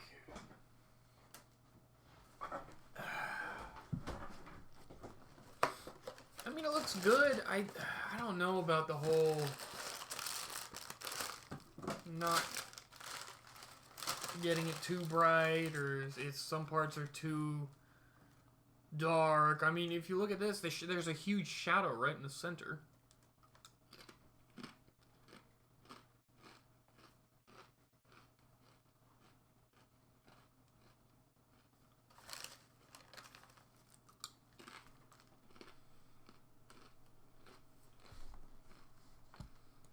And this is, yeah, it's everything that's going to happen to your render after a render is finished. And what you can do in here is you could add in nodes that do things. You could add glow, glare, you can do all sorts of things. Color grading, everything can happen in here. And yeah, it's a little advanced, but just follow me for just this part, and later on in the future levels we'll talk more about using nodes properly. But just for this, it's really simple to do. We're going to hit Shift A, same hotkey as the viewport, and we're going to add in a denoiser node. Since this A is denoiser so new, I node. just realized I don't even know which menu it's under, but you can do That's a old search. school. You can type in denoise. So with this, all we need to do is take the output of the, noisy image, put that into the image part, the denoising normal, the purple goes in the purple, and then the denoising albedo goes into the albedo. And then we take that and we put that into the composite input right there. Now, when we do that, if we were to hit F11, F11, by the way, is the hotkey. I like how they're of freaking, the old render, the most recent render. Nothing has actually changed. What do you call it? I don't know why they Icing changed this in Blender. dribble Really is annoyed just me. kind of hanging there. It won't actually affect the final render I guess it looks like unless shit. it's viewable as you're using Icing the is. compositor. I mean, You could it's do just another me. render right I now and it didn't would do it actually right. kick into gear. But in order, like if I don't want to have to do another render, I can just go to the image editor down here, set this to render result, and then if I take this out and put this back in, it will actually refresh it, do the full render, and now control space, by the way, will maximize any view that your mouse is over. So control space, bring that up, and now as we zoom in, you can see it's cleared up all that noise as if it were magic. And it's really, really powerful, this Intel It's denoiser. magical. And as far as I know, it will work on even AMD processors, as far as I know. Maybe that'll change in the future. I don't know when Intel catches on to what the AMD users are up to. But it's really, really super impressive. Blender had a denoiser previously. Yeah, I'm gonna and need to it get an did it, NVIDIA graphics immediately, card. Like it was easier to Which use, sucks. but it was really like Well, didn't do whatever. anywhere near as good a result Whatever. as this. So yeah. There we go, guys. So that is the end of level 1. You made it! Yay! Sweet. I thought we were thank gonna you get for sprinkles watching. and stuff Go here. ahead and Whatever. welcome to the next echelon. I thought I was gonna get through donuts. 2 I don't know tutorials, what but that Blender means. Guru knew This to is say, oh, level 2. You graduated, guys. You made it. We're gonna continue learning the basics of Blender, but getting just a little bit more advanced as well. It's beginner, of course it's beginner, but you know, progressing past the basics of the basics. So let's start with some sprinkles, because that is something everybody is dying. You know, I've been reading the hashtags and the trends of the global Twitter, and everyone's just going wild for sprinkles. No, they're not. But let's pretend they are. So we're going to add some sprinkles to our donut. Now, right now we've got things in our outliner here. We mentioned the outline at the top right-hand corner. They're all just kind of like thrown in here. We've got the archive, you know, which we created before we did the sculpting and everything. But it's all just kind of thrown in. And If we're going to start adding extra stuff like sprinkles and all this kind of stuff, it's going to get a little bit complicated. So let's just organize it a little bit. So I'm going to select my donut and my icing here, and I'm going to hit M for Mary, or move. It's probably a better one, move. And I'll give it a new collection, donut. There we go. So this little checkbox, by the way, in case you're curious, it'll hide it from both the viewport and the render. So it's like disabling something almost, but keeping it within your scene. And then I guess I'll have one for my plane. We'll call it the environment. So I just selected the plane, M, new collection, environment, and then this stuff I can just rename this collection. I'll just call it cam and light, or lights, camera, act. Right. So organized enough. Whatever. Okay. Whoa, what was that? Something just flashed on screen. Cool. So what I'm going to do, I'm going to hide the environment, I'm going to hide the donut, I'm going to hide the scene, and we are going to add in our very first singular sprinkle. So if you look at reference photos of sprinkles, let me pull it up here. Ignore my tabs here. I've just been watching some Theo Vaughn. Love that guy. So these are the sprinkles, and you'll notice that, I mean, for one, there's no like uniform, you know, Confederate standard of sprinkles. There's just like all sorts. There's some that are shiny, some that are dull, but they all seem to have a very similar shape. It's just like mostly gonna go with, straight, but with like slight little like wiggleness to them. Some of them are shiny, some of them are dull. But anyways, that's the kind of overall shape. So you could start with like a cylinder object to become your sprinkle, but they've got like a rounded edge. So instead, what I'm going to do, I'm going to start with a sphere. So we're going to go Shift A, Mesh, and we're going to go UV Sphere. Now by default, it's going to drop in this giant looking thing, and we'll set, first of all, the size of it. I'm going to go to like 1 millimeter. Like really, really, really small. And then for the segments, the rings here, and like basically the resolution of the sphere, that's quite important because this is going to be basically duplicated all over the donut, like basically like 1,000 times.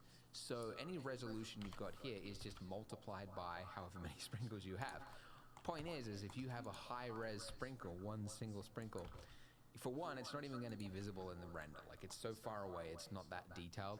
But also, it's just going to, like, drastically increase your render times. So I'm going to go with 12 segments and 6 rings. So very, very low res. And that's the radius, and there we go. If we bring in the donut, you can see how this looks in relation to it. In fact, I might as well move this over here. Like that. Just one little sprinkle. The start of a sprinkle. And I'm just going front. Good. No. Hang on, front. Yeah, I should have put it along the front axis. That's probably easier too. It's like when I'm working with a scene, I like to like keep my camera like looking down the front angle, and then I have everything like positioned that way, so I don't get kind of like lost in which side view or front view, whatever. Anyway, so I'm just putting this on the left-hand side just for whatever. Just keep it here, right? Okay, so with my sprinkle here, oh gosh. Focus it, number pad period. Okay, so we want it to look elongated, and so the way we're going to do that is obviously edit mode with tab, and then while we're in edit mode, I'm going to grab the top half of my vertices here, and you'll notice that again, select the other side, so make sure you're in X-ray mode when you do that. So select the whole top half, and then if we would like to like it would just, it would be elongated, but it would also be like tapered. Like it basically, we want to like almost like create like a duplicate, like a middle part of it. So we're going to hit E to extrude, which you'll remember was the same hotkey that we used to make those like dripply bits of the icing. So it basically kind of like takes that and like moves it up, but then like adds a space between it. Anyway, you get the idea. Okay, so we got one. You can't chew like in that. my hand. That's rude. And what I can do, because I want to make like that end that is kind of like the reference, of course. It's I mean, see if we can actually find a reference photo. Yeah, it's like it's rounded, but it's not like as round as it is.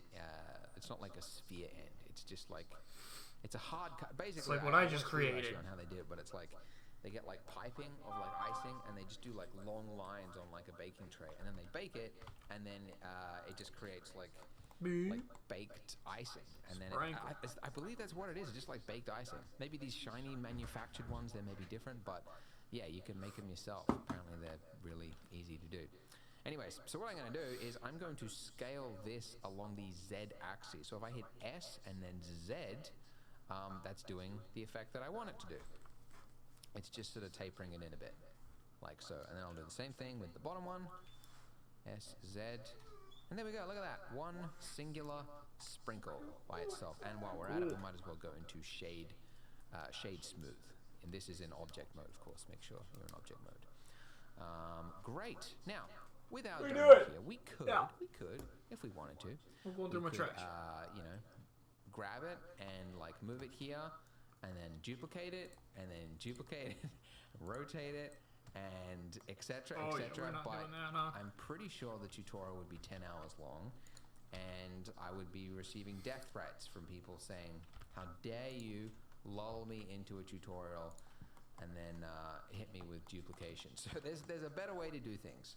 So there is, for something like this, you want to use basically what's called particle instances, which is where it's referencing one object and it's duplicating it over the top of the surface of another object. So that, we're going to do that. So I'm going to select my icing here, and there's the particle panel right here, and I'll move my little camera head out the way so particles, okay. Block this. Never worked with particles before. Okay, so I just click. Oh yeah, by the way, I don't know why there's not a like new button, like the like materials there's a new button or whatever, but then like particles there's no button for like new. I'm sure that's a bug, but anyway, it's the plus top right button there. Click plus, and that'll add a new particle setting. And if you were to hit play, like spacebar, you would see that you get these like white dots appearing. Wait, so what? there are two types of particles. There are like emission types, which are like animated essentially, and then you've got hair, which are static. So now if I play, you can see nothing happens. So hair is the one we actually want, even though it doesn't look like it. For each one of these strands, we're going to reference that single sprinkle there. So you can do that by going to underneath render, right there, render. It's rendering as a path or a strand, which is great for hair for a character. But in our case, we want to instead render as an object. Oh. And then the object that we're going to reference, this instant object, we're going to click this little eyedropper here. And the eyedropper allows you to just basically click any object you're seeing. And there we go. Look at that. Object. We have little single sprinkles over our donut. So the size of them is defined by this size right here. So this is really how you're going to decide. Got a bird outside my window. I'm not sure if you can hear that. It's going to decide how, like really, there's no uniform sprinkle either. Like some are like really like thin and like almost like like little hair particles, something like they're so thin, and then others just like thick and chunky. So really, like make the sprinkle. How do I make that you feel random? Best suits your needs. It's okay, just so like the a scale. And then there's another setting here, scale on. randomness, which I normally would use. Because by the way, this settings, like this particle settings and what I'm doing here, this is how you make like rocks across a landscape. You just like use this and go, and for this case, scale randomness is perfect because then you got rocks of different sizes. But it's not like shrinking them like just along one axis. It's also like it's scaling them. So sprinkles they're all like the same thickness essentially. So this setting actually doesn't work for us. A little bit, but anyway. The main setting I know you're all thinking right now is like they're all facing the same direction, so that's not good. So we need to change the rotation, and for rotation, you need to use advanced settings. Check the box. I don't know, I mean, honestly, in my opinion, it shouldn't have even just be an advanced setting, because I've always used advanced settings, because you always need rotation. So anyway, check advanced, and then under rotation, we're going to check that box, click the little drop down, and orientation axes, we want to use normal. And it'll still be facing a direction, but it'll be a different direction. And you might think randomize is the one that we need right there. But randomize will, it'll rotate them, but it'll rotate them on a different axis to the point that they're like standing up on top of each other, like facing upwards, which isn't right. What we want is this one, randomize phase. So when I do that, they're staying along like their same rotation, but it's like rotating along that axis, not the other axis. Anyways, there we go. Though having said that, I will use a little bit of random amount here because sprinkles, like, they land on top of melted icing, right? And some of them will land like top on like that, and they'll like maintain a little bit of this rotation. So they won't be like crazy, it won't be like that, but they will have like a little bit of like tilt to them, essentially. Great. So all well and good so far. One thing to note though is if we just hide the underlying donut, if we go underneath, you will see that we have sprinkles underneath our icing as well as on top. So this is, you know, in edit mode, you can see it's one solid object. And right now, Blender doesn't know that the sprinkles are supposed to go just on the top. So it's just placing them everywhere. So what we want to do is we want to define which parts are going to have the sprinkles, and we're going to do that in weight paint mode. So with our icing selected, object, weight paint mode. Or by the way, if you want a hotkey, Control Tab will bring up a pie menu with all of those options up there. So that's kind of handy. So weight paint mode.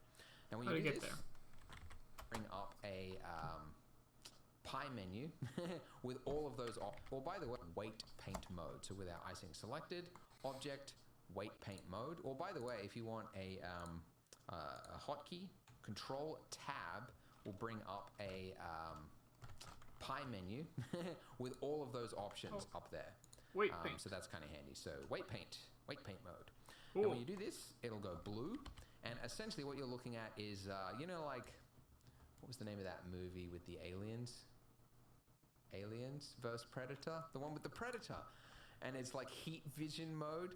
That's what you're looking at. So blue means 0 weight. Now, if I just click anywhere on here, you'll see you get like heat paint map. Red means 1. Blue means 0, and then these values in between are obviously values in between. So the red values is where the sprinkles are going to appear. So if you try painting, it's going to be very slow, and that's because our particles are turned on. So if we just click that little monitor thing there, it'll just disable it from the viewport. So now when we draw, it's going to be a lot faster. Okay, so the same hotkey, by the way, as sculpting, F will change the size of your brush.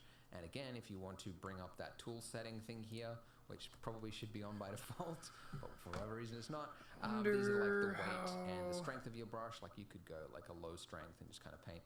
But anyway, default settings are fine, and I'm just going to paint like along the top here.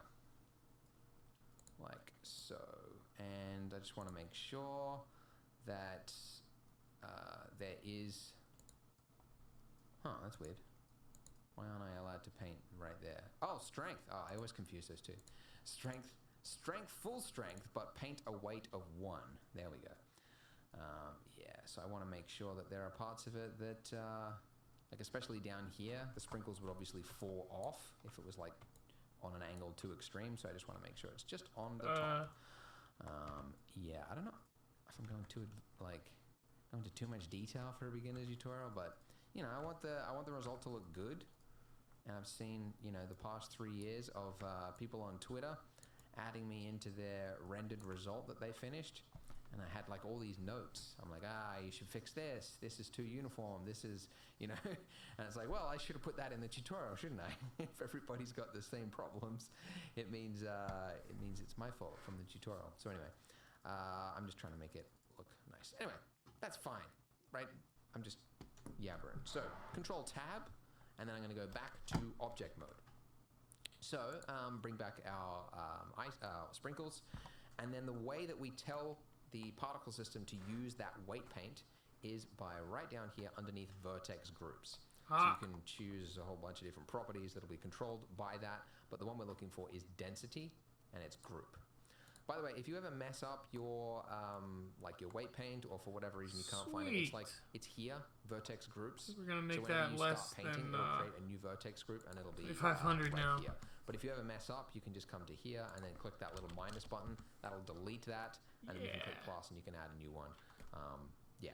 And anyways, there you go. So we now have it on top of the icing where should be. Hooray! We got too many sprinkles, you know. We're going to get to that in the following parts. The sprinkle step, it's a little Okay, advanced. so It's we've a got the little, sprinkles. Now we got to it's a color little the sprinkles. involved. So this is going to be split up over a couple of videos. So in the next part, we will be this tutorial series. Well, tax. They're all the same color. And what's the fun of sprinkles if they're not different colors? Right. So let's change the color. So the color of the sprinkle is defined by the material of the single sprinkle that it is referencing. So that is the object mode. This little guy right here. This sprinkle.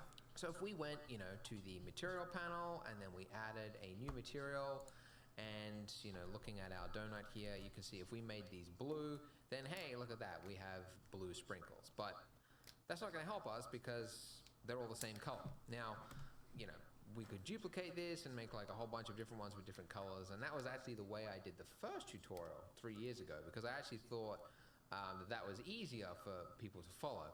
But the best way to actually create a We get into nodes. randomized color set on your sprinkles like Shading? this is to actually do something with the material nodes and get a little bit fancy. So let's, at the top here, along the top bar, you've got an option which we haven't clicked on yet called shading. Okay, so shading mode is, by the way, these modes, they're just like screen layouts, like these layouts, and then it'll put you into a specific type of, like, this is just the 3D view, but it's put you into look dev mode up here, but you could go into like, rendered mode, I don't know what any of that etc. means. And then this thing down here, this is nodes, the node viewer for materials, right? So this is, you could find that in shader, editor, and then you've got object, etc. Anyway, make sure you've got the sprinkle selected, the one that is blue, right?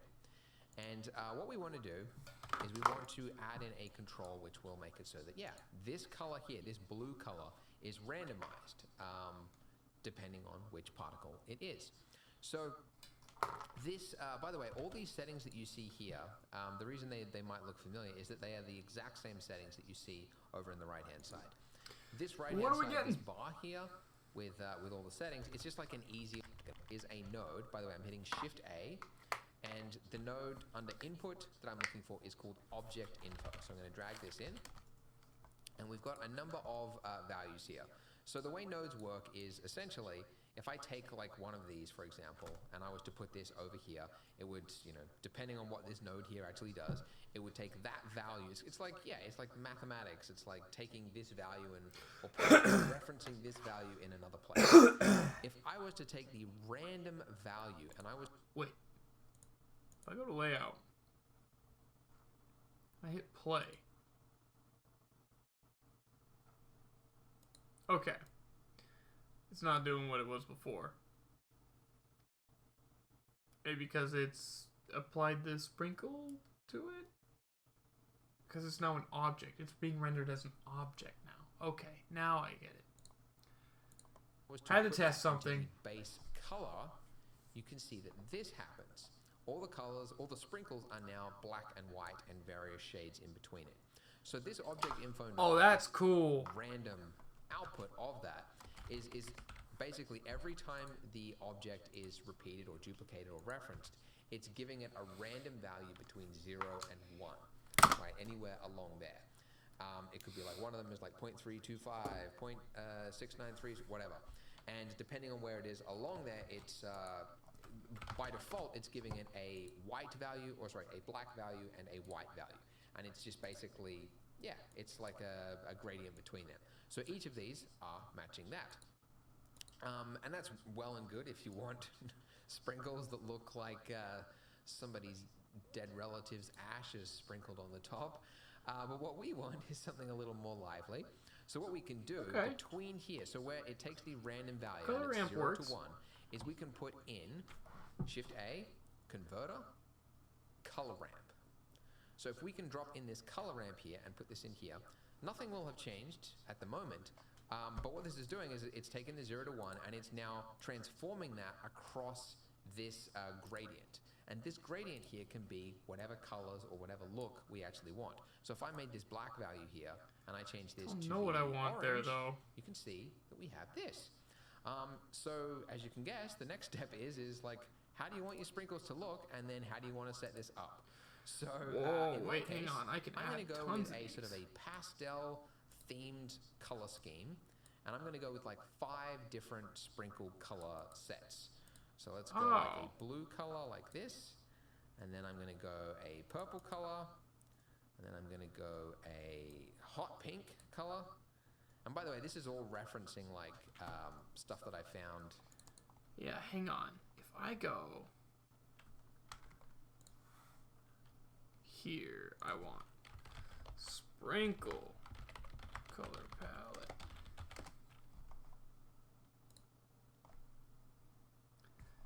Beautiful. I want the purple. Put that in the hex there. That doesn't look like purple to me. I'm gonna put the red over there. Put the blue right there.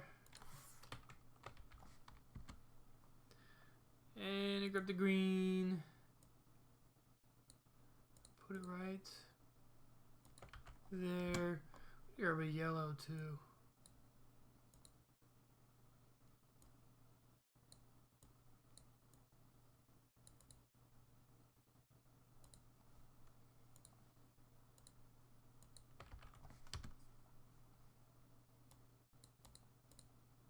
This does not look purple to me. It's not even in the purple area. There we go. Sprinkles.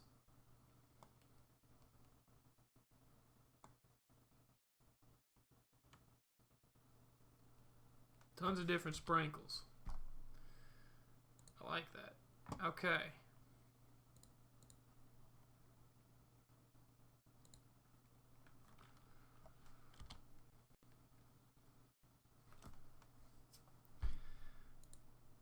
You go to the background.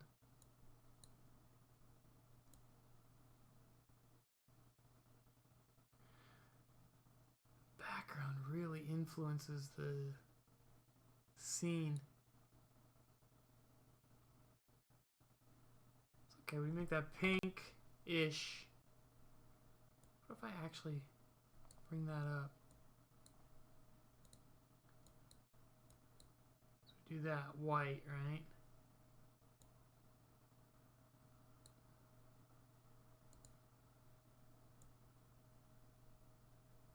Bring that value down. Don't want it to mess with the scene too much. Ooh.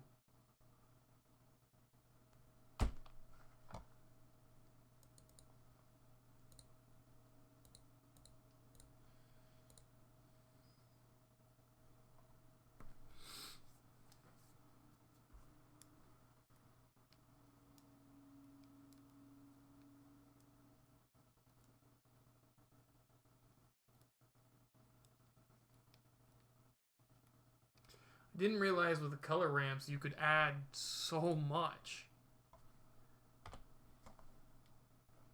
That's huge.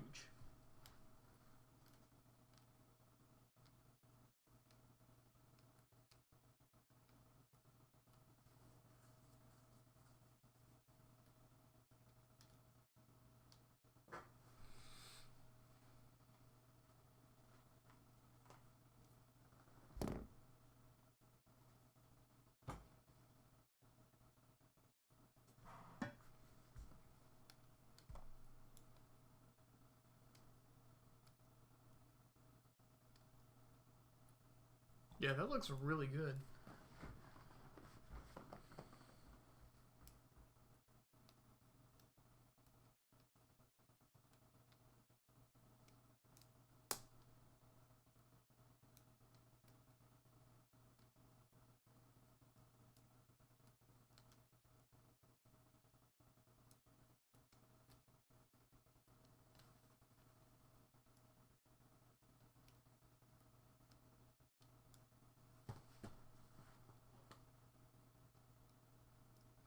So I've learned I don't like sculpting, and the effect that he was going for that I want actually is just that thinner mid section. And that's because when you're making the donuts, I think you flip them over. So the inside just doesn't get as cooked. Is what he said. I think he said that. Anyways, you don't need sculpting for that to go all the way around. You get a more uniform look anyways if you just scale that that loop of vertices around the midsection. And now the subdivision's been applied, so it's too late, but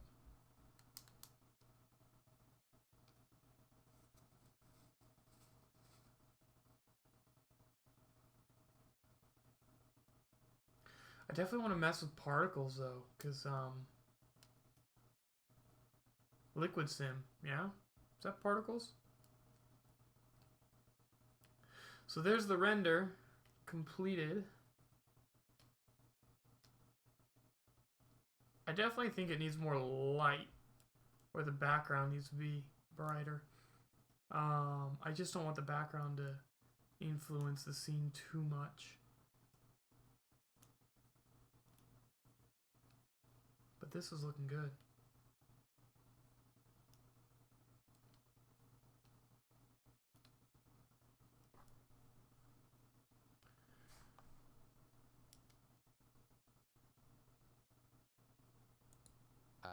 On the World Wide Web, I've got a Pinterest board actually. I'll put the link in the description. But I've found like some like donut sprinkle looks that I like, and I decided to copy kind of like the color scheme. But anyway, it's basically what I'm doing now. So let's add another one. I'm going to make this one yellow, and then the last one is going to be white. Okay, great. So look at that. We now have... He's got a very complimentary color scheme going on. I do not. Whoops. Oh gosh, what have I done? I have... we have those sprinkles. Color vomit. Those are not now, one problem. Visually appealing colors. It hasn't just assigned it these colors. It's also assigned it every value in between it. So it's also giving us a value like somewhere between pink and yellow. Like some of these sprinkles are going to be that color. Shading here. And that's because this is a gradient and there's values in between it. Yeah. So what we want to do is we want to change the gradient type to, instead of being linear, we want it to be a constant interpolation. So if I set that, now you can see that there is only, it's basically now binary, right? It's either on or it's off. It's not a value in between it, and that's perfect. That is exactly what we want. So you can see that it's, the way it works is it's like the distance after the marker in between that and the next marker is that color. So this white value currently has no contribution. So I just got to move these along a little bit like so. Like that. And you can also see very quickly, like you can change the color scheme of your sprinkles. If you want more yellow ones, reflection or more of like hot pink tree ones or whatever. What the fuck is that? It's just a really, it's cool. an easy way to actually like change the color scheme of the sprinkles. It's kind of cool once you set this up. Like I didn't want to do this for like my tutorial 3 years ago because I was like, I don't know, like that's good. And random settings and color ramp, it's too advanced. But then the feedback I got from that tutorial when I did a survey was like, everyone's like, why didn't you use the random set with color ramp? And I'm like, how did you even know that was a thing? I thought that was too advanced. But anyways, so there we go. We now have different colors, yay, across the whole thing. You'll notice we've only put this into the base color because everything else, like the roughness and all that kind of thing, that's going to be the same. Like those values across sprinkles, they're not going to change. It's really just the colors of the sprinkles. Speaking of which, by the way, we should probably increase the roughness of the sprinkles so that they're a little bit more like chalk looking, because that's kind of what a lot of sprinkles look like. There's also some that are shiny, so it's really up to you if you want to go for a shiny sprinkle or a chalkish looking sprinkle. But that's gonna do it for that. I'm happy with it. Now, let's just jump into the next part of the sprinkles, which is you can see the next problem is that they are all the exact same size, right? And obviously, sprinkles being sprinkles, no two sprinkles are the same, right? Well, we've changed that. They're all unique. They're all special snowflakes. Some of them are sprinkle a little bit bendy. Some of them are like short and fat, and some of them are like almost nothing there. So icing, that's what we want to create. Now, as I mentioned, this guy is, we can't use that scale randomness value. Crap, I just lost it. We can't use a scale randomness. That's what happens when you use a version of Blender which is experimental. It crashed on me, so that was fun. So let me pause the recording while I redo all that. Yay! Okay, so as I was saying, now that I've caught up and redone everything, we can't change this scale randomness value. I'm really playing with fire right now, doing the exact same thing that made it crash, because it changes the thickness of the sprinkles, and that's not good. So really what we want is we want to have these sprinkles that just have like different heights to them, right? So what I'm going to do is I'm going to take my sprinkle here, and I am in layout, edit, object mode, whatever, and I'm going to duplicate it, and this is going to be another sprinkle. And I'm going to go into toggle X-ray mode so that I can select the whole thing, and I'm going to make this one twice as long, like so, okay? Now when you do this, you come back to your donut over here, and nothing has changed. And the reason, some of you probably figured out, it's quite obvious, is that it's still referencing the original object. It's still referencing this single object here. But you can choose to, instead of rendering just a single object, you can reference an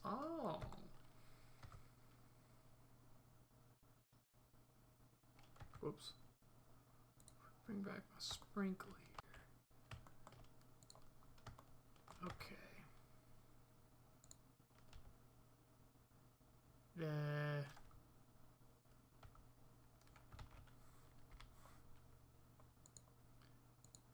Just what?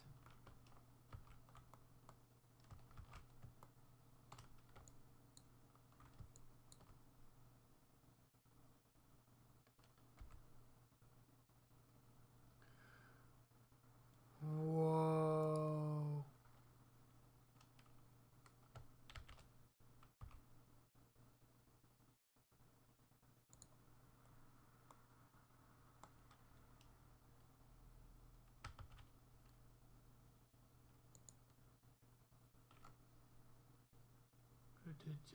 Let's go to icing.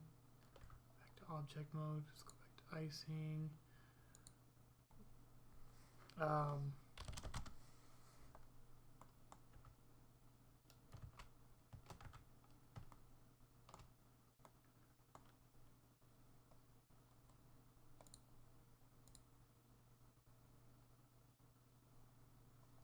an entire collection of objects, and that is what we're going to do. So I'm going to select my, first of all, let's give this a name. So I'm going to hit F2, and I will call this sprinkle short, and I will call this sprinkle long. Okay, and then I'm selecting both of them, and I'm going to move it to a brand new collection. And we'll call it, what are we going to call it? We're going to call it sprinkles. Whew. Really hard to know what's going to happen next. So down here, collections, instance collections, sprinkles, and there we go. So now it's randomly basically pulling from one of those two things. And the cool thing is that now we can have as many different types of sprinkles as we want, because there's not just short ones and long ones, but there's also medium ones. Oh, exciting! We got a medium one. We've also got some bendy ones. So let's. Oh no, is it gonna crash? I think it's gonna crash. It's gonna crash. It's crashed. Let's do that again. All right, we're back.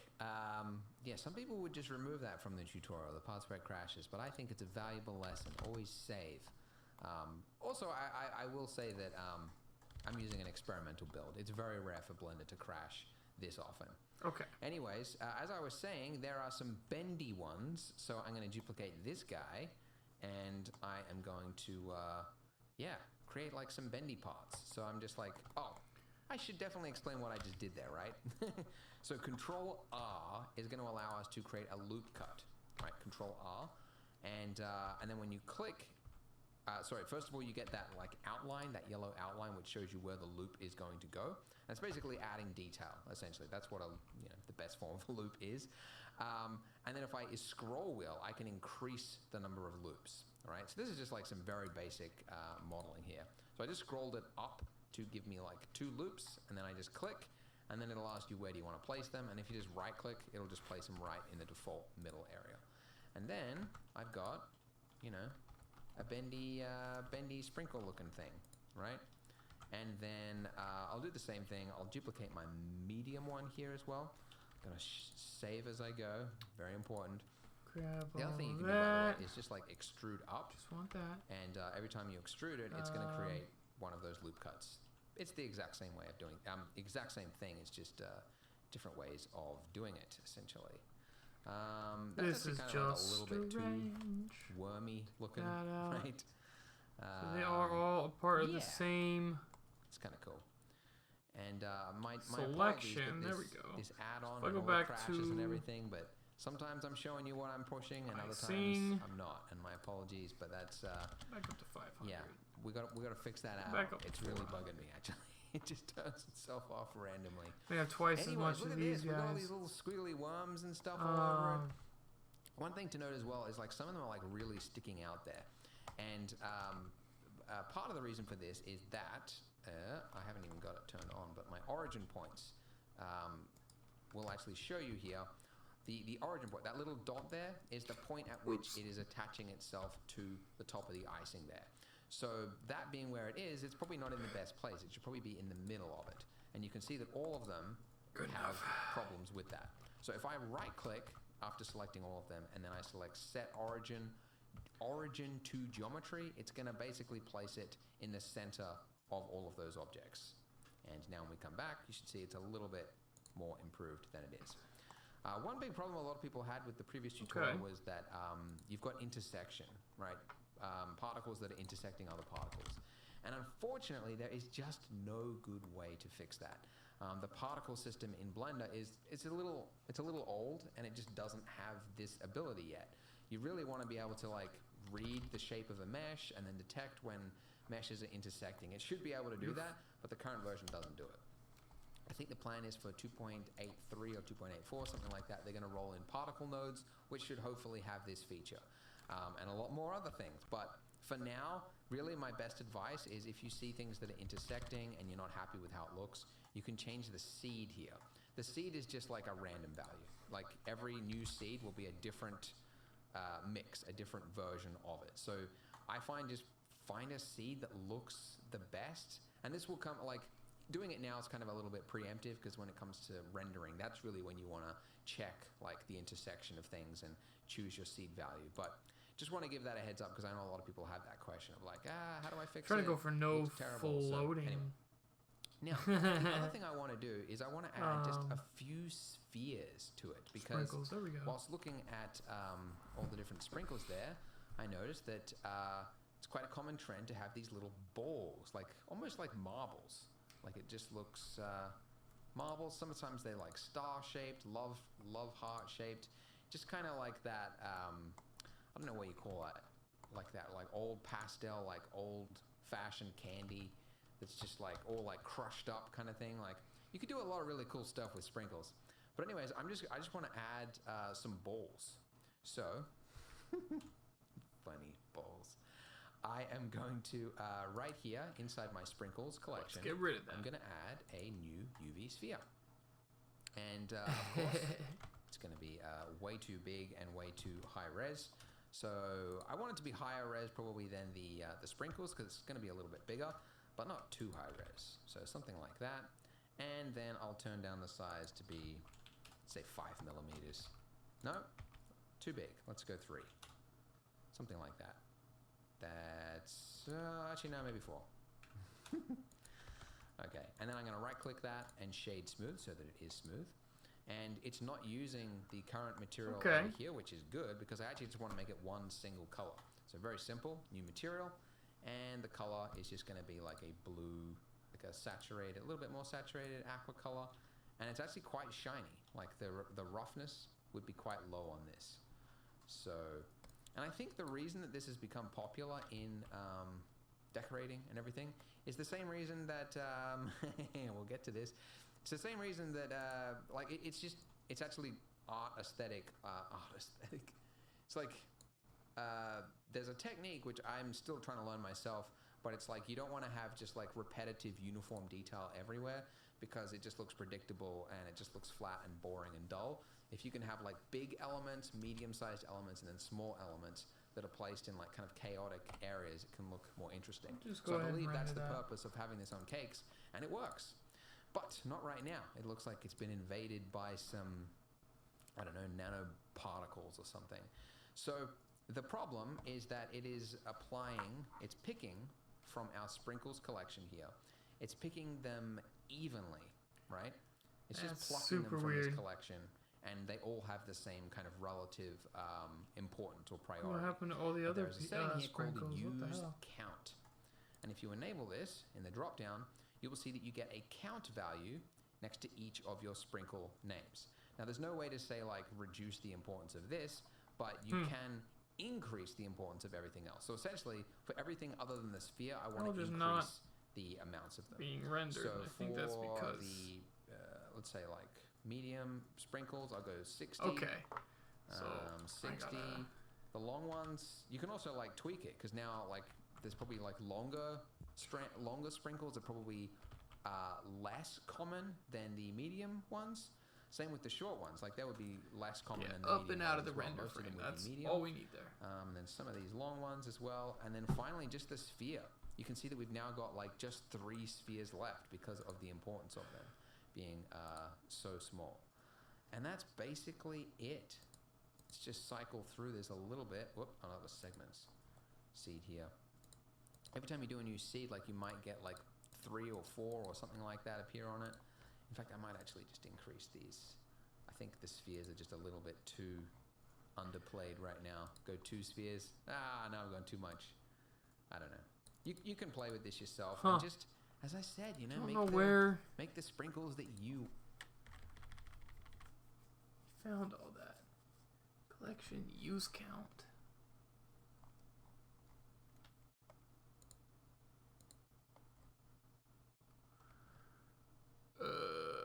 No emission.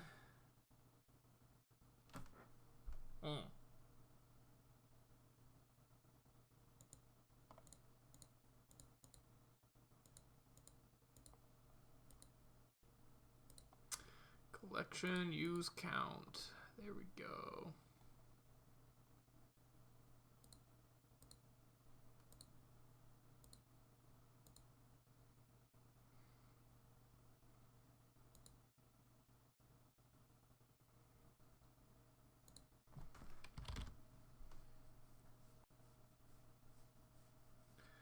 Okay.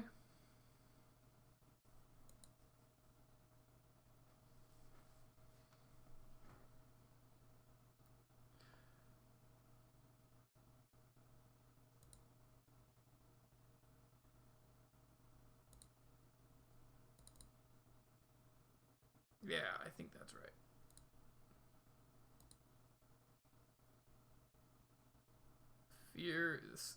The sphere, and the other one will leave there, and then we'll go all the way up. Nope, we'll go up there.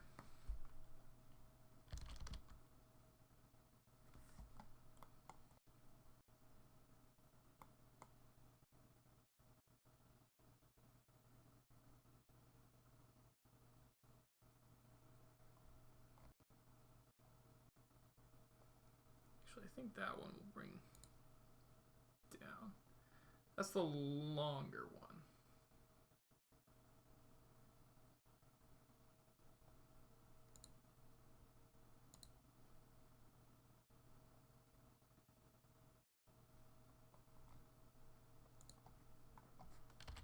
I think 250 is appropriate. Yeah, there we go. Here we go. to them would be medium. Then some of these long ones as well. And then finally, just the sphere. You can see that we've now got like just 3 spheres left because of the importance of them being so small. And that's basically it. Let's just cycle through this a little bit. Whoop, another segments. Seed Oh, he here. does a lot more on those. Every time you do a new like seed, like 30. you might get like 3 or 4 or something like that appear on it. In fact, I might actually just increase these. I think the spheres are just a little bit too underplayed right now. Go 2 spheres. No, I've gone too much. I don't know. You can play with this yourself, and just, as I said, you know, make the sprinkles that you want to see. Be the sprinkles that you want to see in the world. All right, let's bring back the environment. Let's just see how that looks. There you go, guys. That's the sprinkles. The amount of sprinkles, that's probably the other really big one, is the number on top there. Why are the And there's sprinkles no so right and wrong answer. It's really like stuck to one spot? some What donuts the have like a fuck? few sprinkles, and they're like really big and like chunky, right? Well, not that chunky, but not like slugs. But that's one aesthetic. Or you can go like the other direction and go like loads of sprinkles, and then maybe make them a little bit smaller or something like that. Not that small. Yeah, they're all you stuck gotta to find one the right spot. value. But It's play weird. with it, and just, you know, this is where you can get to be creative and artistic and find a look that you like, and choose the colors you like and all that kind of thing. It's a lot of fun. So go ahead and join me in the next video, because we have finished the sprinkles. So join me there.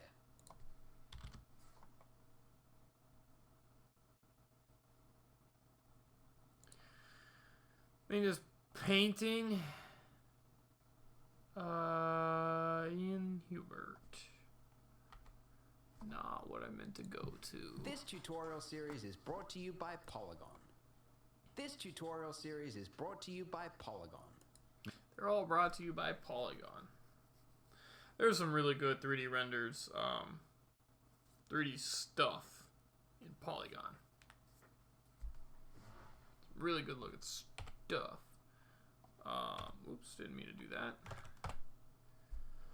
Let's render this, and I think I'm gonna call it for the night.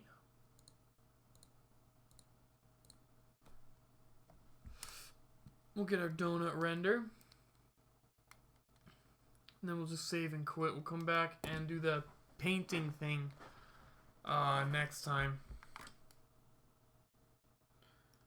There's a lot of basics in the donut tutorial, and that's why I'm going over it. There are a lot of basics that are necessities. Like that object scattering thing, the color randomizer, I mean, shoot. Those are all amazing tips.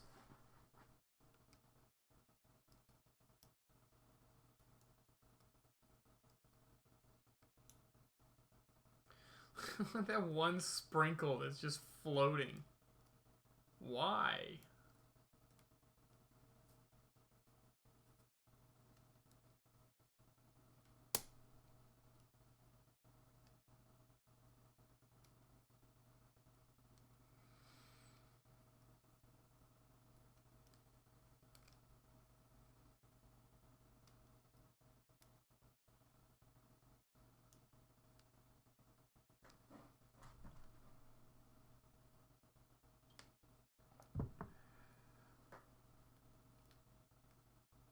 There's two floating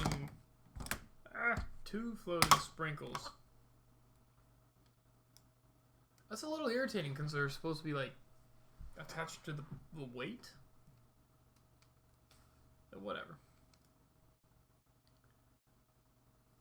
And then the spheres are supposed to be a lot shinier as well.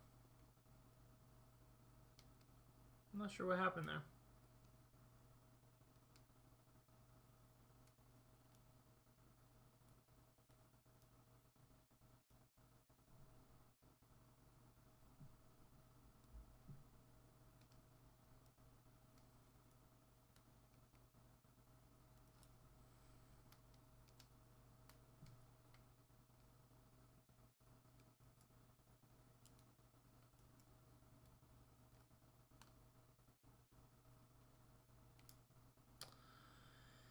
Yeah, it doesn't look super random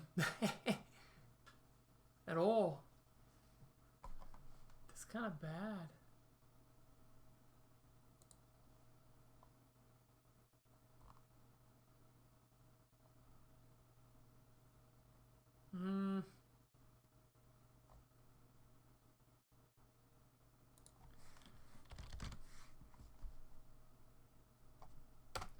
So just try a different seed, see if that works.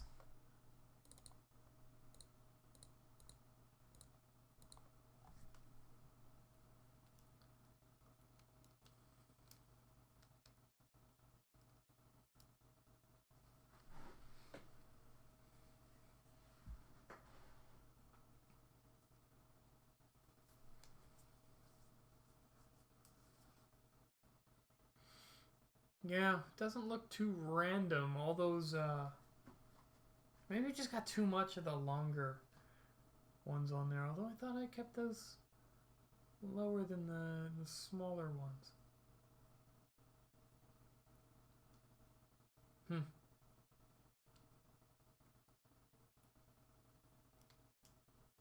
Well, I understand collections a lot more.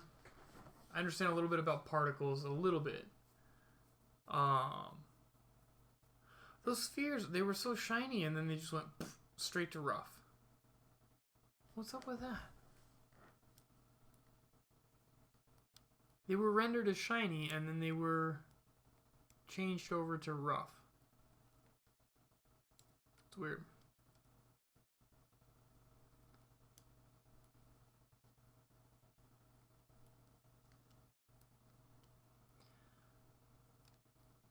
I like how there's no floating sprinkles on the left side. We'll see if the right side is clear of them.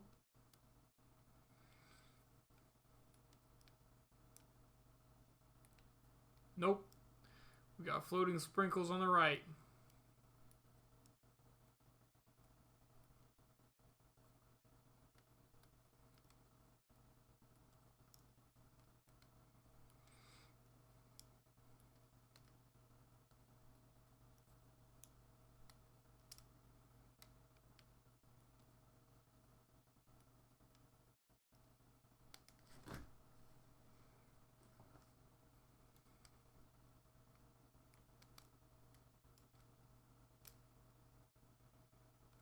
It's looking pretty good. That's looking alright.